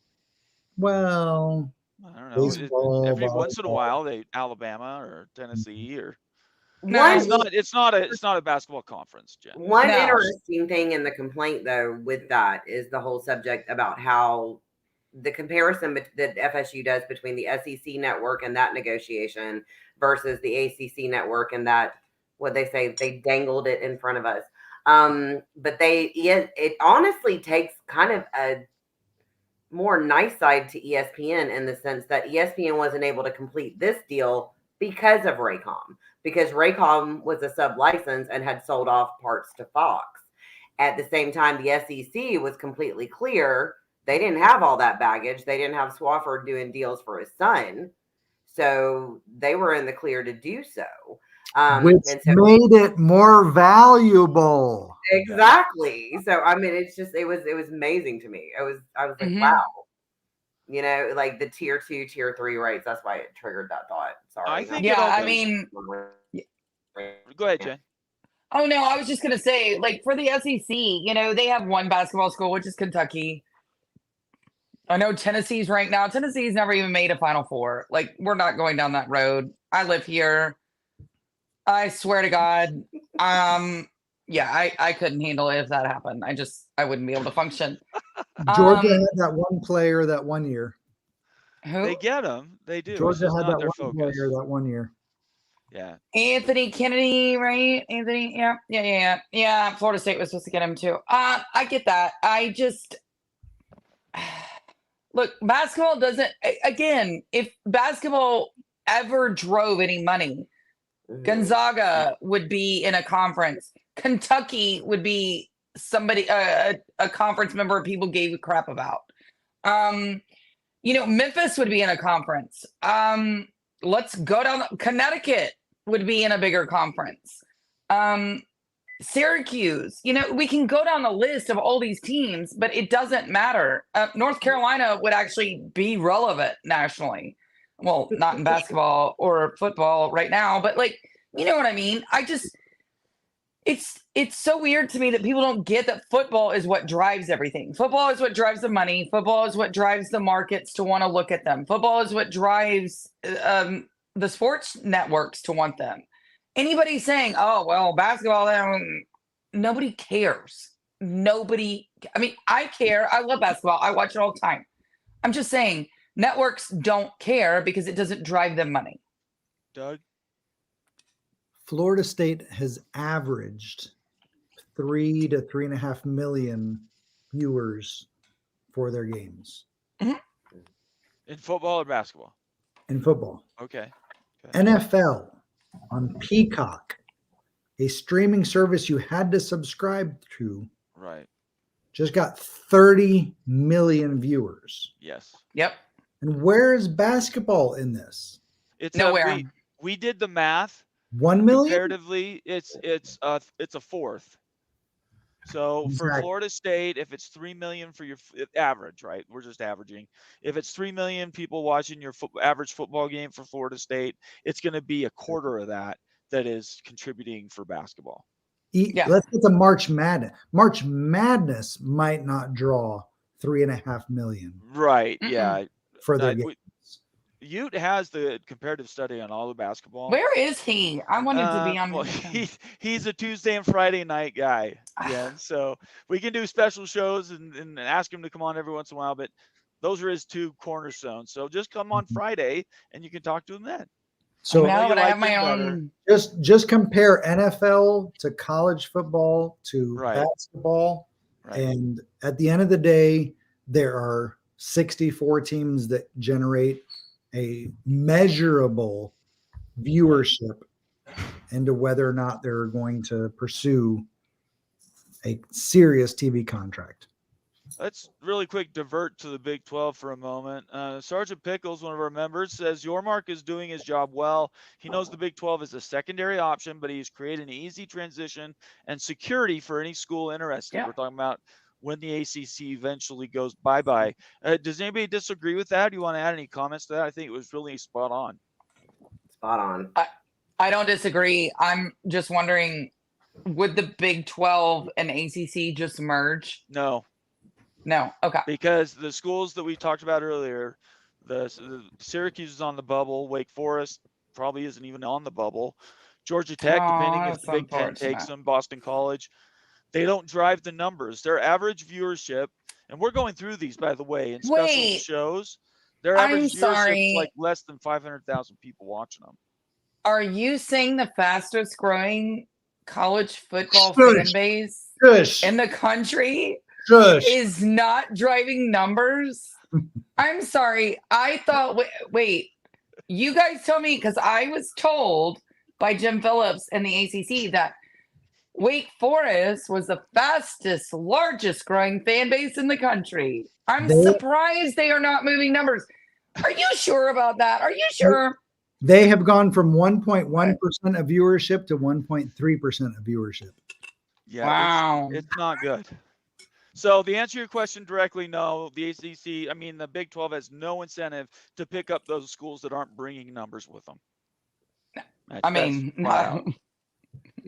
Because it's not a charity conference. Like we've just been talking about, if they even want to stay close to the SEC and Big Ten, you cannot bring along schools like that. Right now, they're a very good conference, just the 16 teams. You bring in 4 more. See, that is smart thinking. Bigger. Yeah, that is kind of smart thinking. So we're just not going to be handing out money to the lesser people in the conference? Not us. You don't. You got to think like the ACC. You got to think like the ACC. We got to hand out. You're giving me layup after layup after layup here. This is like the easiest conversation I think I've ever had. Wait. So you don't just give out money to losers who do nothing, right? Not in the Big 12. No. Okay. I don't know. Wow. Yeah, Wake Forest ain't joining that because they are going to get. The one that's probably on the bubble that doesn't carry football brand, but you might bring him in anyway, would be Duke. Because they are, and the Big 12 is obviously the best basketball conference. I think you could make an argument Gonzaga, Duke. There's a couple of schools. UConn could end up being in a 24 team or 30 team super league for basketball. Just don't cover football. I could see that happening too. Let me not be an alpha male and state there is value in academics and endowments, secondary sports, but that's where I'm so proud to be an FSU alum, because our teams in volleyball are excelling. Our teams in soccer are excelling. Soccer is going to be a top 3 AP team starting this season in 7 days. I love when universities can compete in multiple tiers of sports. Right. Let me talk about why the Mag Lab is so dominant that it directs the weather around Tallahassee, literally storms bend around Tallahassee. Can you tell us what you're talking about? The Mag Lab is a comparative, collaborative network between Florida State and FAMU. It's the strongest magnet in the domestic U.S. environment. And the Mag Lab is a place where experiments are put forth that can't be done anywhere else in the world. It's the strongest magnet in the domestic U.S. Infrastructure.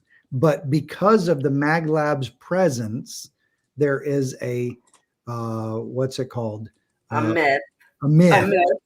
I'm a meteorologist too, y'all. Weather coming in from the Gulf goes around Tallahassee because of the strength of the magnet. Yeah. The strongest parts of storms and fronts coming into Tallahassee actually deviate and separate and go around Tallahassee because we have this strong Mag Lab. All that to say, football is not what dictates the value of a university.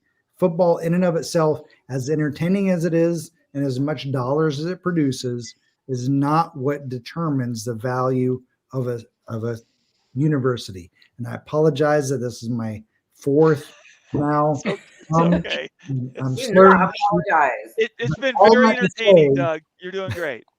No, I'm going to take back off that for a second. What he said. The softball and the Olympic sports, there are so many layers to the value of what a university provides. Georgia Tech provides good value.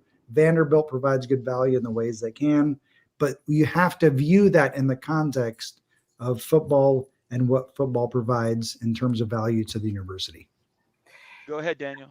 I will say this, on piggybacking off that science thing, because I do meteorology too. Florida State is very heavy in the science field. Not only the Mag Lab, but the new Earth Oceanic Atmospheric Sciences building that is huge, glorious. They have one of the top meteorology programs in the nation, hands down. If you watch the Weather Channel or anything, I can promise you I'm friends with a lot of them, and a lot of them are Florida State grads. Not only that, the advances in the medical field. Even before we got the College of Medicine, I mean, across the board, overall, in the College of Engineering, which is also with FAMU, with the Mag Lab, it's like Doug said, we pay a lot of attention to a lot of other things. The like I said, the Earth Oceanic Atmospheric Sciences building went up before the student union even did.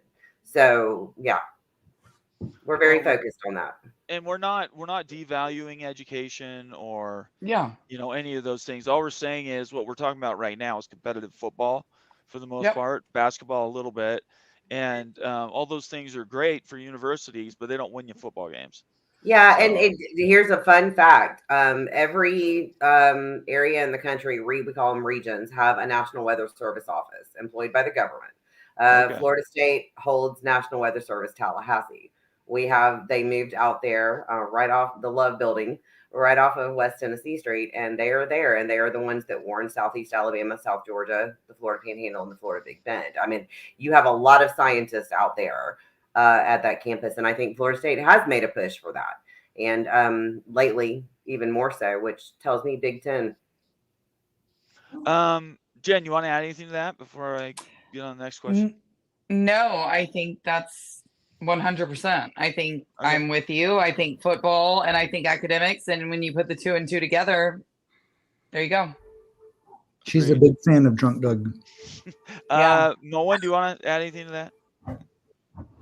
No. Okay, thank you. Always chatty, Moen, sitting there next to me.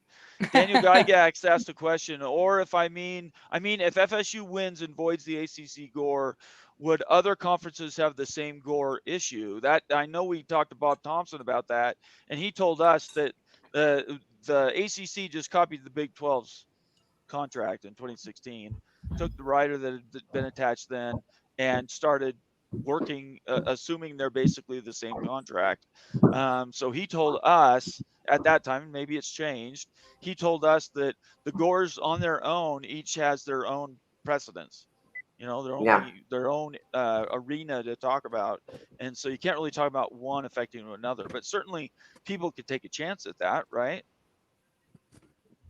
They could, but they'll fail. I mean, being honest with that question, they would fail because it's the mentality. Like I said, contracts are living and active. It's the words are living and active.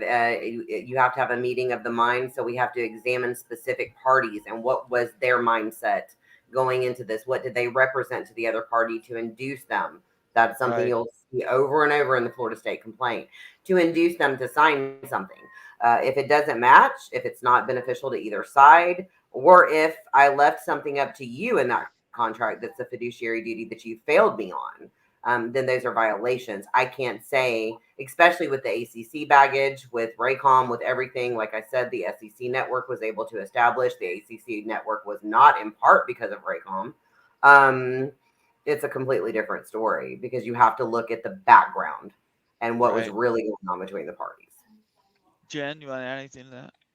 Well, I mean, the only thing I would add is that I think if FSU wins and gets out of the grant of rights, that means that venue was transferred over. I mean, we're talking without a settlement, right? That's what we're talking about. Okay. Yeah, just the court rules, the gore is basically. If FSU wins and they are out of the grant of rights, that means venue is granted to Florida. And I think it doesn't mean a mass exodus because different states. So the precedent would be set. That would mean South Carolina could go, or Clemson could go to South Carolina court, right? Which is a different court than Florida. They have different laws.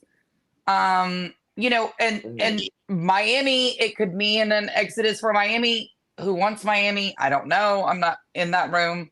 I don't think anybody, but like, again, I'm just saying, if you're looking at the teams that are looking to get out, South Carolina, if you think that a mass exodus will happen if Florida State gets out of the grant of rights, again, that means they got the venue in Florida, they got the judge, they've had everything go their way, right? But then Clemson would have to go through a South Carolina court, which actually I've been reading up on some of their stuff, and their laws are a little stricter than even North Carolina is. So, not surprising.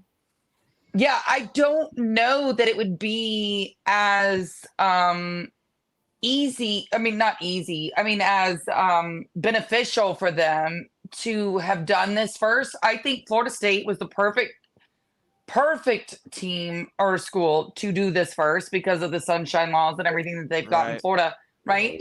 I think that was a perfect one for them to hitch their wagon to. But if Florida State gets a settlement, and I think they're going to take it if they get a settlement that they can stomach, right? I think they will.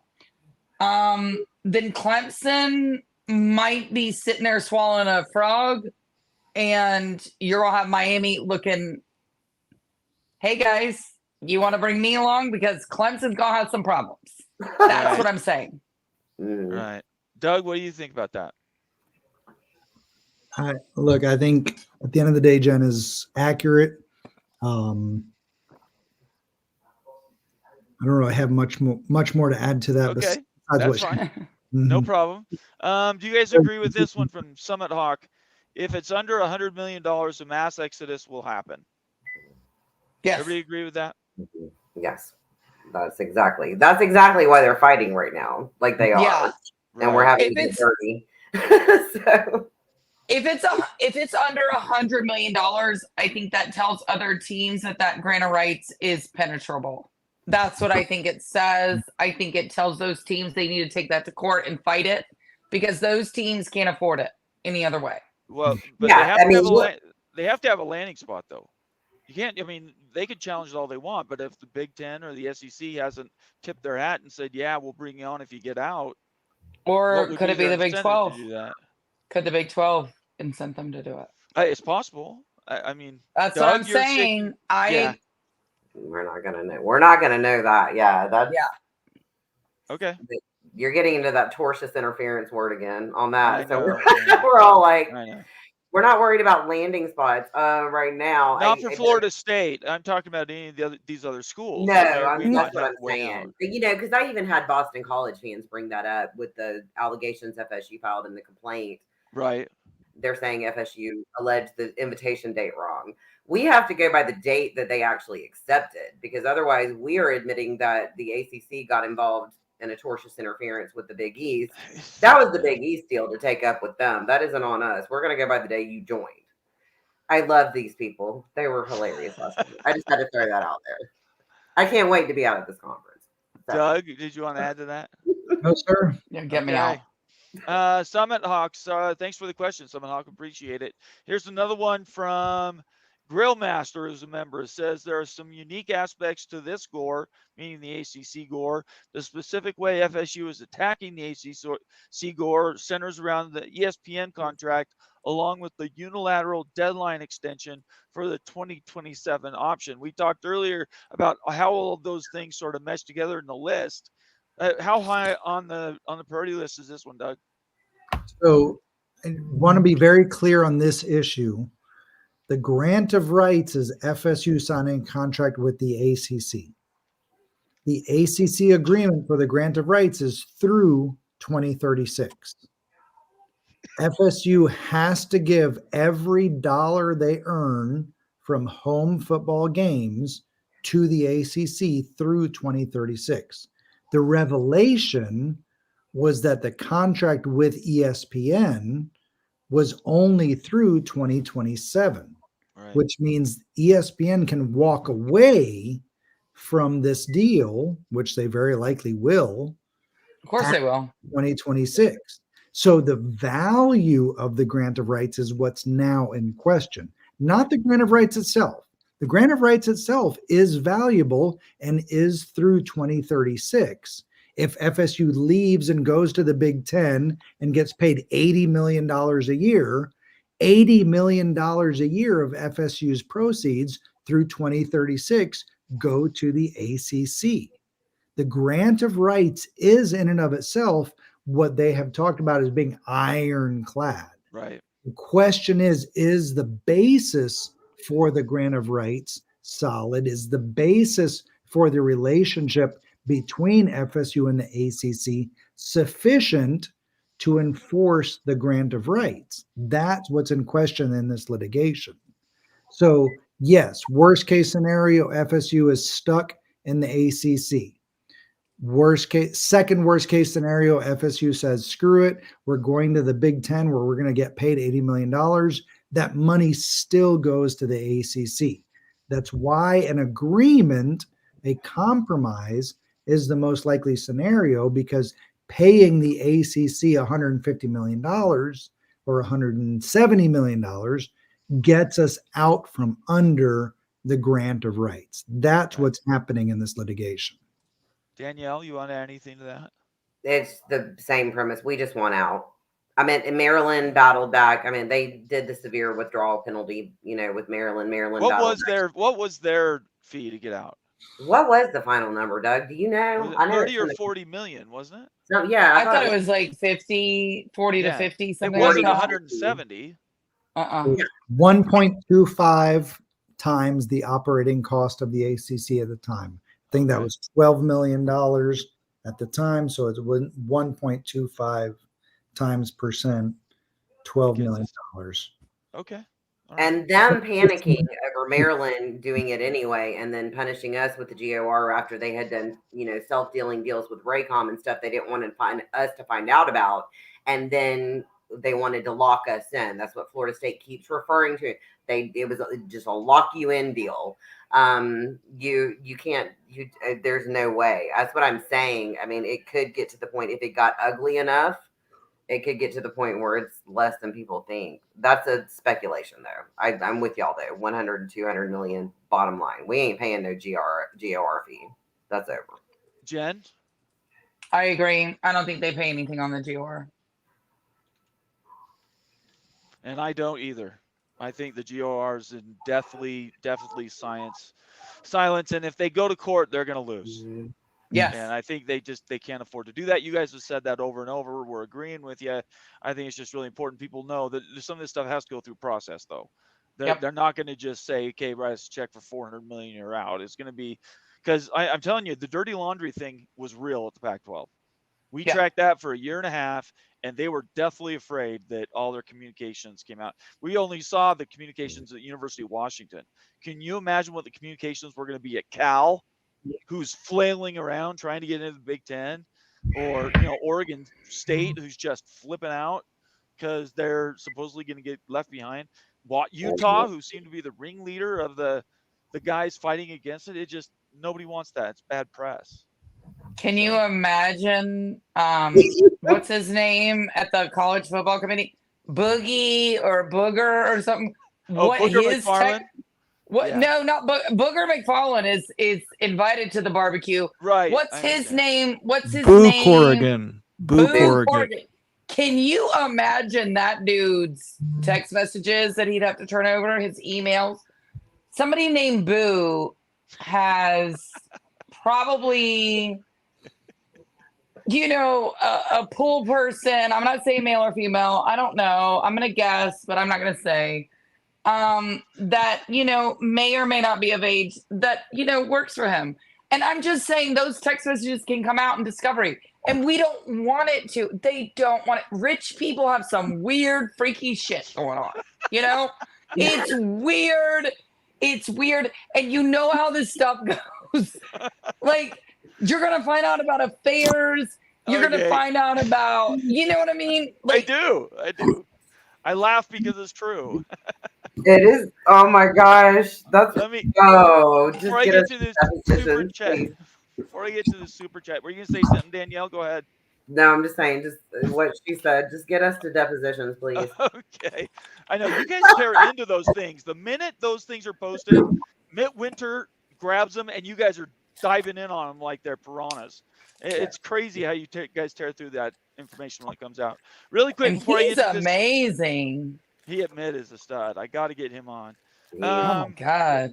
Before I get to some of the Hawks super chat, I just want to thank everybody for being here tonight. It's a Wednesday night. There's been a lot of news that we've covered.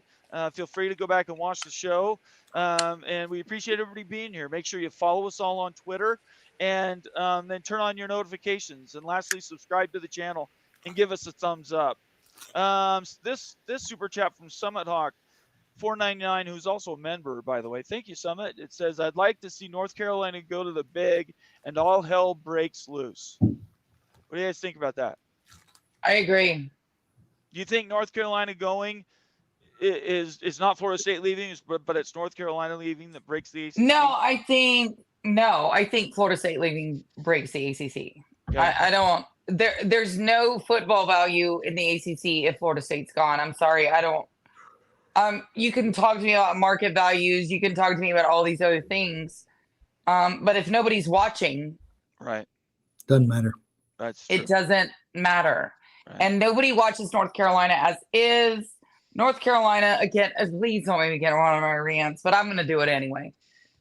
North Carolina hasn't been anything in football.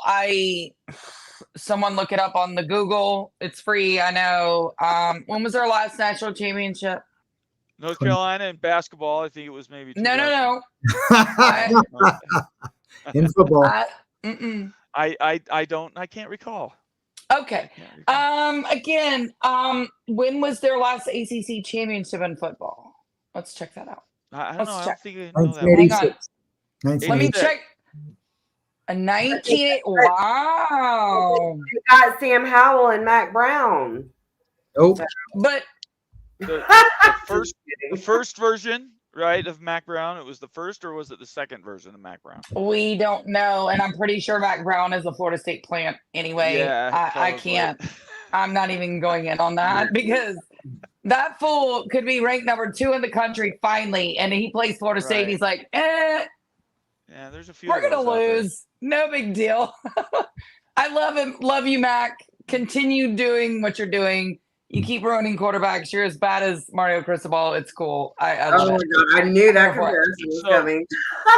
let's just get the comment out about North Carolina. So if North Carolina leaves, is the dam already broken, or is there a possible rebuild they could do with the ACC if North Carolina stays? Okay. That's the crowning jewel, jewel of the ACC. Yeah. What I'm saying, I think the ACC is over if Florida State leaves, but I think it's a slower over. Right. Okay. I think if UNC goes with Florida State, it's over. There's that is an implosion. That is an that is that damn Breaking. Tiny submarine that went down to the bottom of the ocean and decided to explode. That's what that is. It's not going to come up. The hobbyist, the hobby guy that killed the journalist. 1,000 feet. No, I'm talking about like the oceanic, those people who got on that little submersible and went down to go see the Titanic. Yeah, you're gonna see that's gonna be the ACC is like on the outside looking on that submersible, going like, "Please let us in," and they're like, "Oh, we can't," it'll explode. And so that's just. So you're saying the ACC is like the tourists going the one-way trip down to the Titanic. Okay. Yes. I got you. I just want to make sure I'm tracking. Yeah, I think Florida State leaving is bad enough for the ACC. UNC leaving is devastating. Okay. If UNC left the ACC, it would not explode the ACC. Okay. On their own. Without Florida State, you mean? Yes. Okay. Danielle, do you want to say anything to that? I agree. Florida State leaving is it. I mean, that's bad enough. But you start messing with Tobacco Road like that, and then swaying pine trees, the guys that make decisions, up in North Carolina, you start messing with that state like that, and then What do you think, Doug? I agree. I think, truthfully, I think North Carolina leaving the ACC is a bigger deal than Florida State leaving.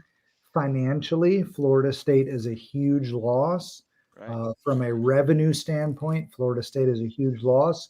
Florida State has always been the redheaded stepchild of the ACC. Yeah. We should have joined the SEC when we were invited, but Bobby Bowden admittedly decided that he didn't want the stiffer competition. That's documented. But as it relates to the ACC, Florida State has always been the sore thumb sticking out, the redheaded stepchild. So Florida State leaving is not a big deal so much as North Carolina leaving, which is one of the blue bloods, the original members, the founders, the home base. Right. That would be a bigger deal leaving than Florida State leaving. Can I have 1 second to address one thing? Everybody knows I will address this issue. Doug's Coach, I'm going to get, you're right about Coach Allen. That's a very famous quote. That's a very famous quote and he said it. It would be an easier path to the national championship. There's a lot above that, though. There was pressure. He was so SEC minded. We're talking about somebody from Birmingham. Coach Andrews is like from Ozark, I think, which is where my family's from, Dothan area. And they really wanted to be in the SEC. That was the goal. We played every SEC team we could. We would go there when their little bougie behinds wouldn't come here. And Coach Bowden's motto was, we'll just beat them there. And he did, to the point where Auburn paid us not to play them one year. And we had the toughest independent schedule. He wanted to be in the SEC. But there was also pressure from the administration at the time. And he told me this, and this is something I would never lie about because I've interviewed him 4 times. He told me this. He said there was also pressure from the administration for basketball. Basketball was doing well at the time, starting to definitely. And ACC was pushing basketball, and administration also helped make that decision. It wasn't him solely ever. So I just have to throw that out there because it kind of goes back to what the ACC has done. It was basketball minded from the get-go. So, and then he's like, fine, we didn't have a college football playoff. We were playing Florida and Miami every year. You lose one of those games, you're out. Right. So, because we were all often in the top 5.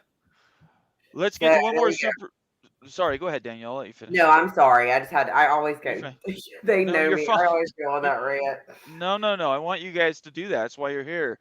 We have one more super chat, and then we're going to wrap this thing up. You guys have been here for 2 hours, and I really, really appreciate it. John D is one of our members, and he's a great guy on Twitter.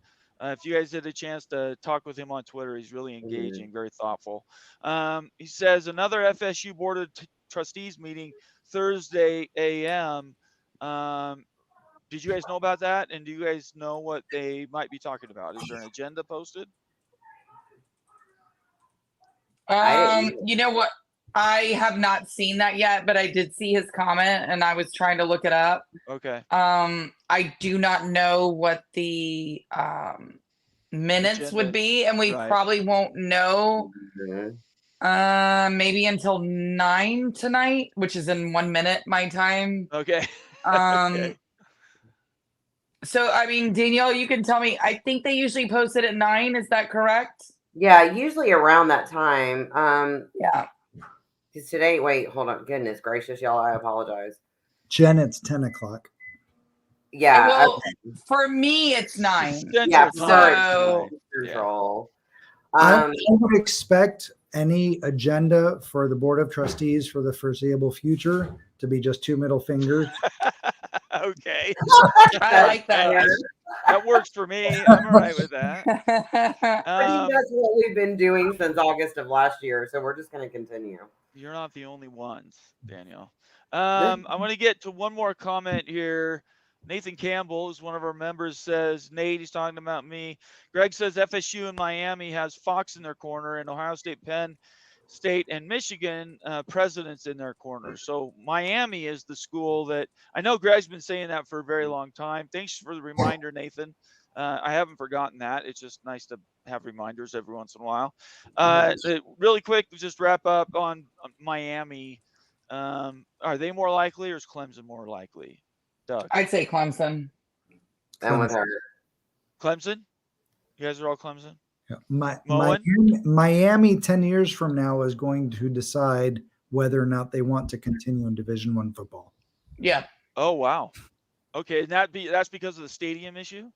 Stadium size, enrollment, volume of revenue. They have not been serious for 20 years now, and they need to decide practically if they want to continue being a football team. Wow. Let's take it.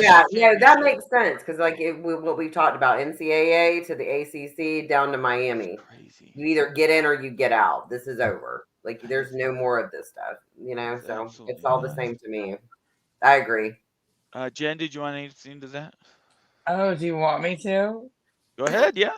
Do you want me to? Your Because opinion? this might be my favorite subject. Sorry, I know. Miami, I'll fire. Do you mean that in order to show recruits the field you play on, you have to borrow the keys from someone, and then sometimes you may or may not be able to get in? Yeah, I think that's a problem for Miami. I also think their folding tables, their 30-yard practice facility.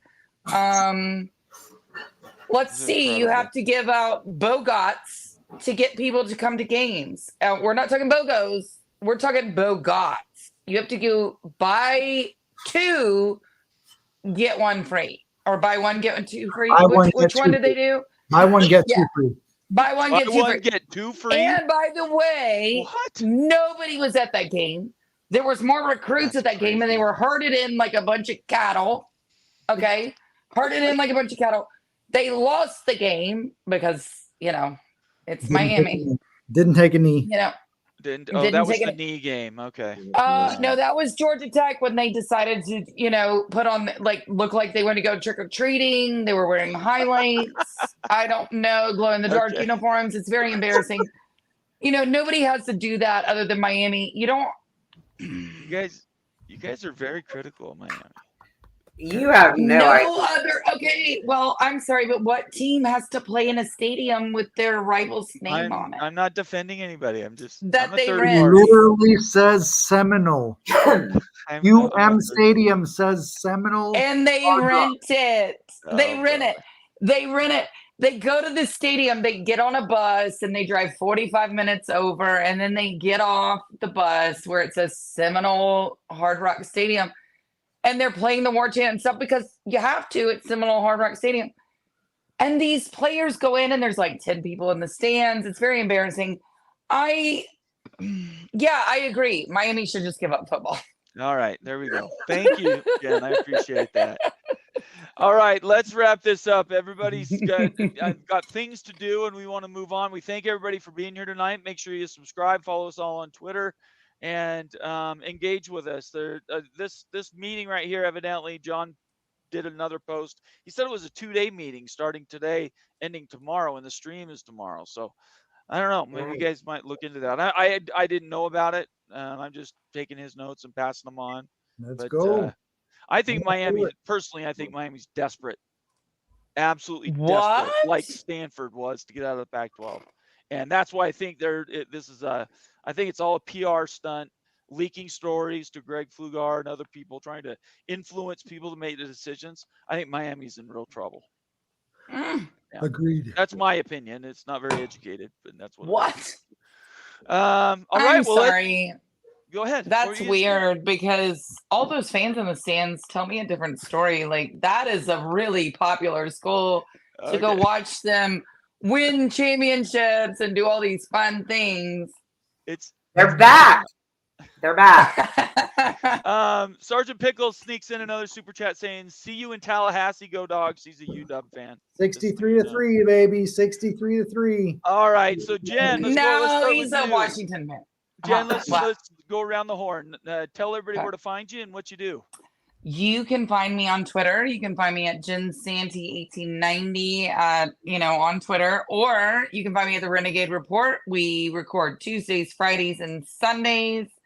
Always live every day, or just come check out my Twitter. Be fine. It's awesome. Danielle. I'm DKelly21 with an EY on Twitter. That's where I am. And I'm in Tallahassee, so you can see me around here a lot.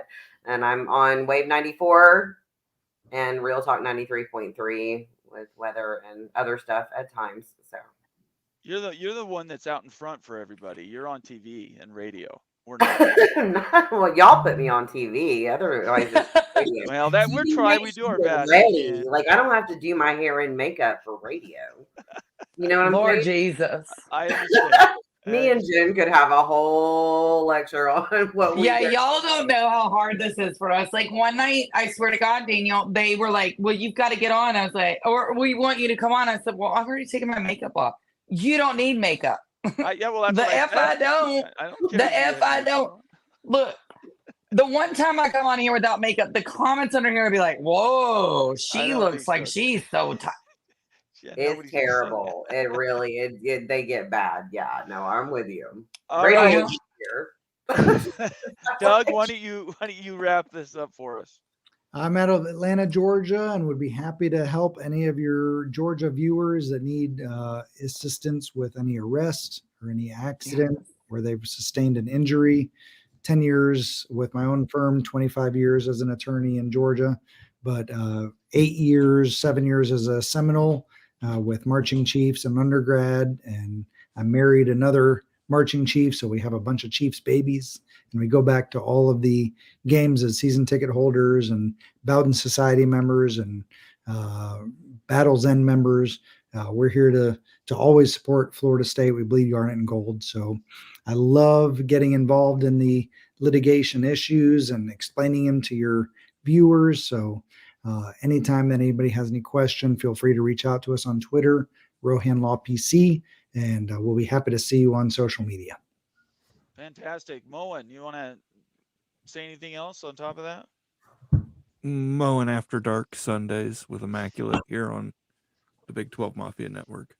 We have to excuse Immaculate. He had to work tonight, so that's why he's not here. I know he's a fan favorite, so I apologize. He's not here for everybody. You don't want to hear us talk. You like him.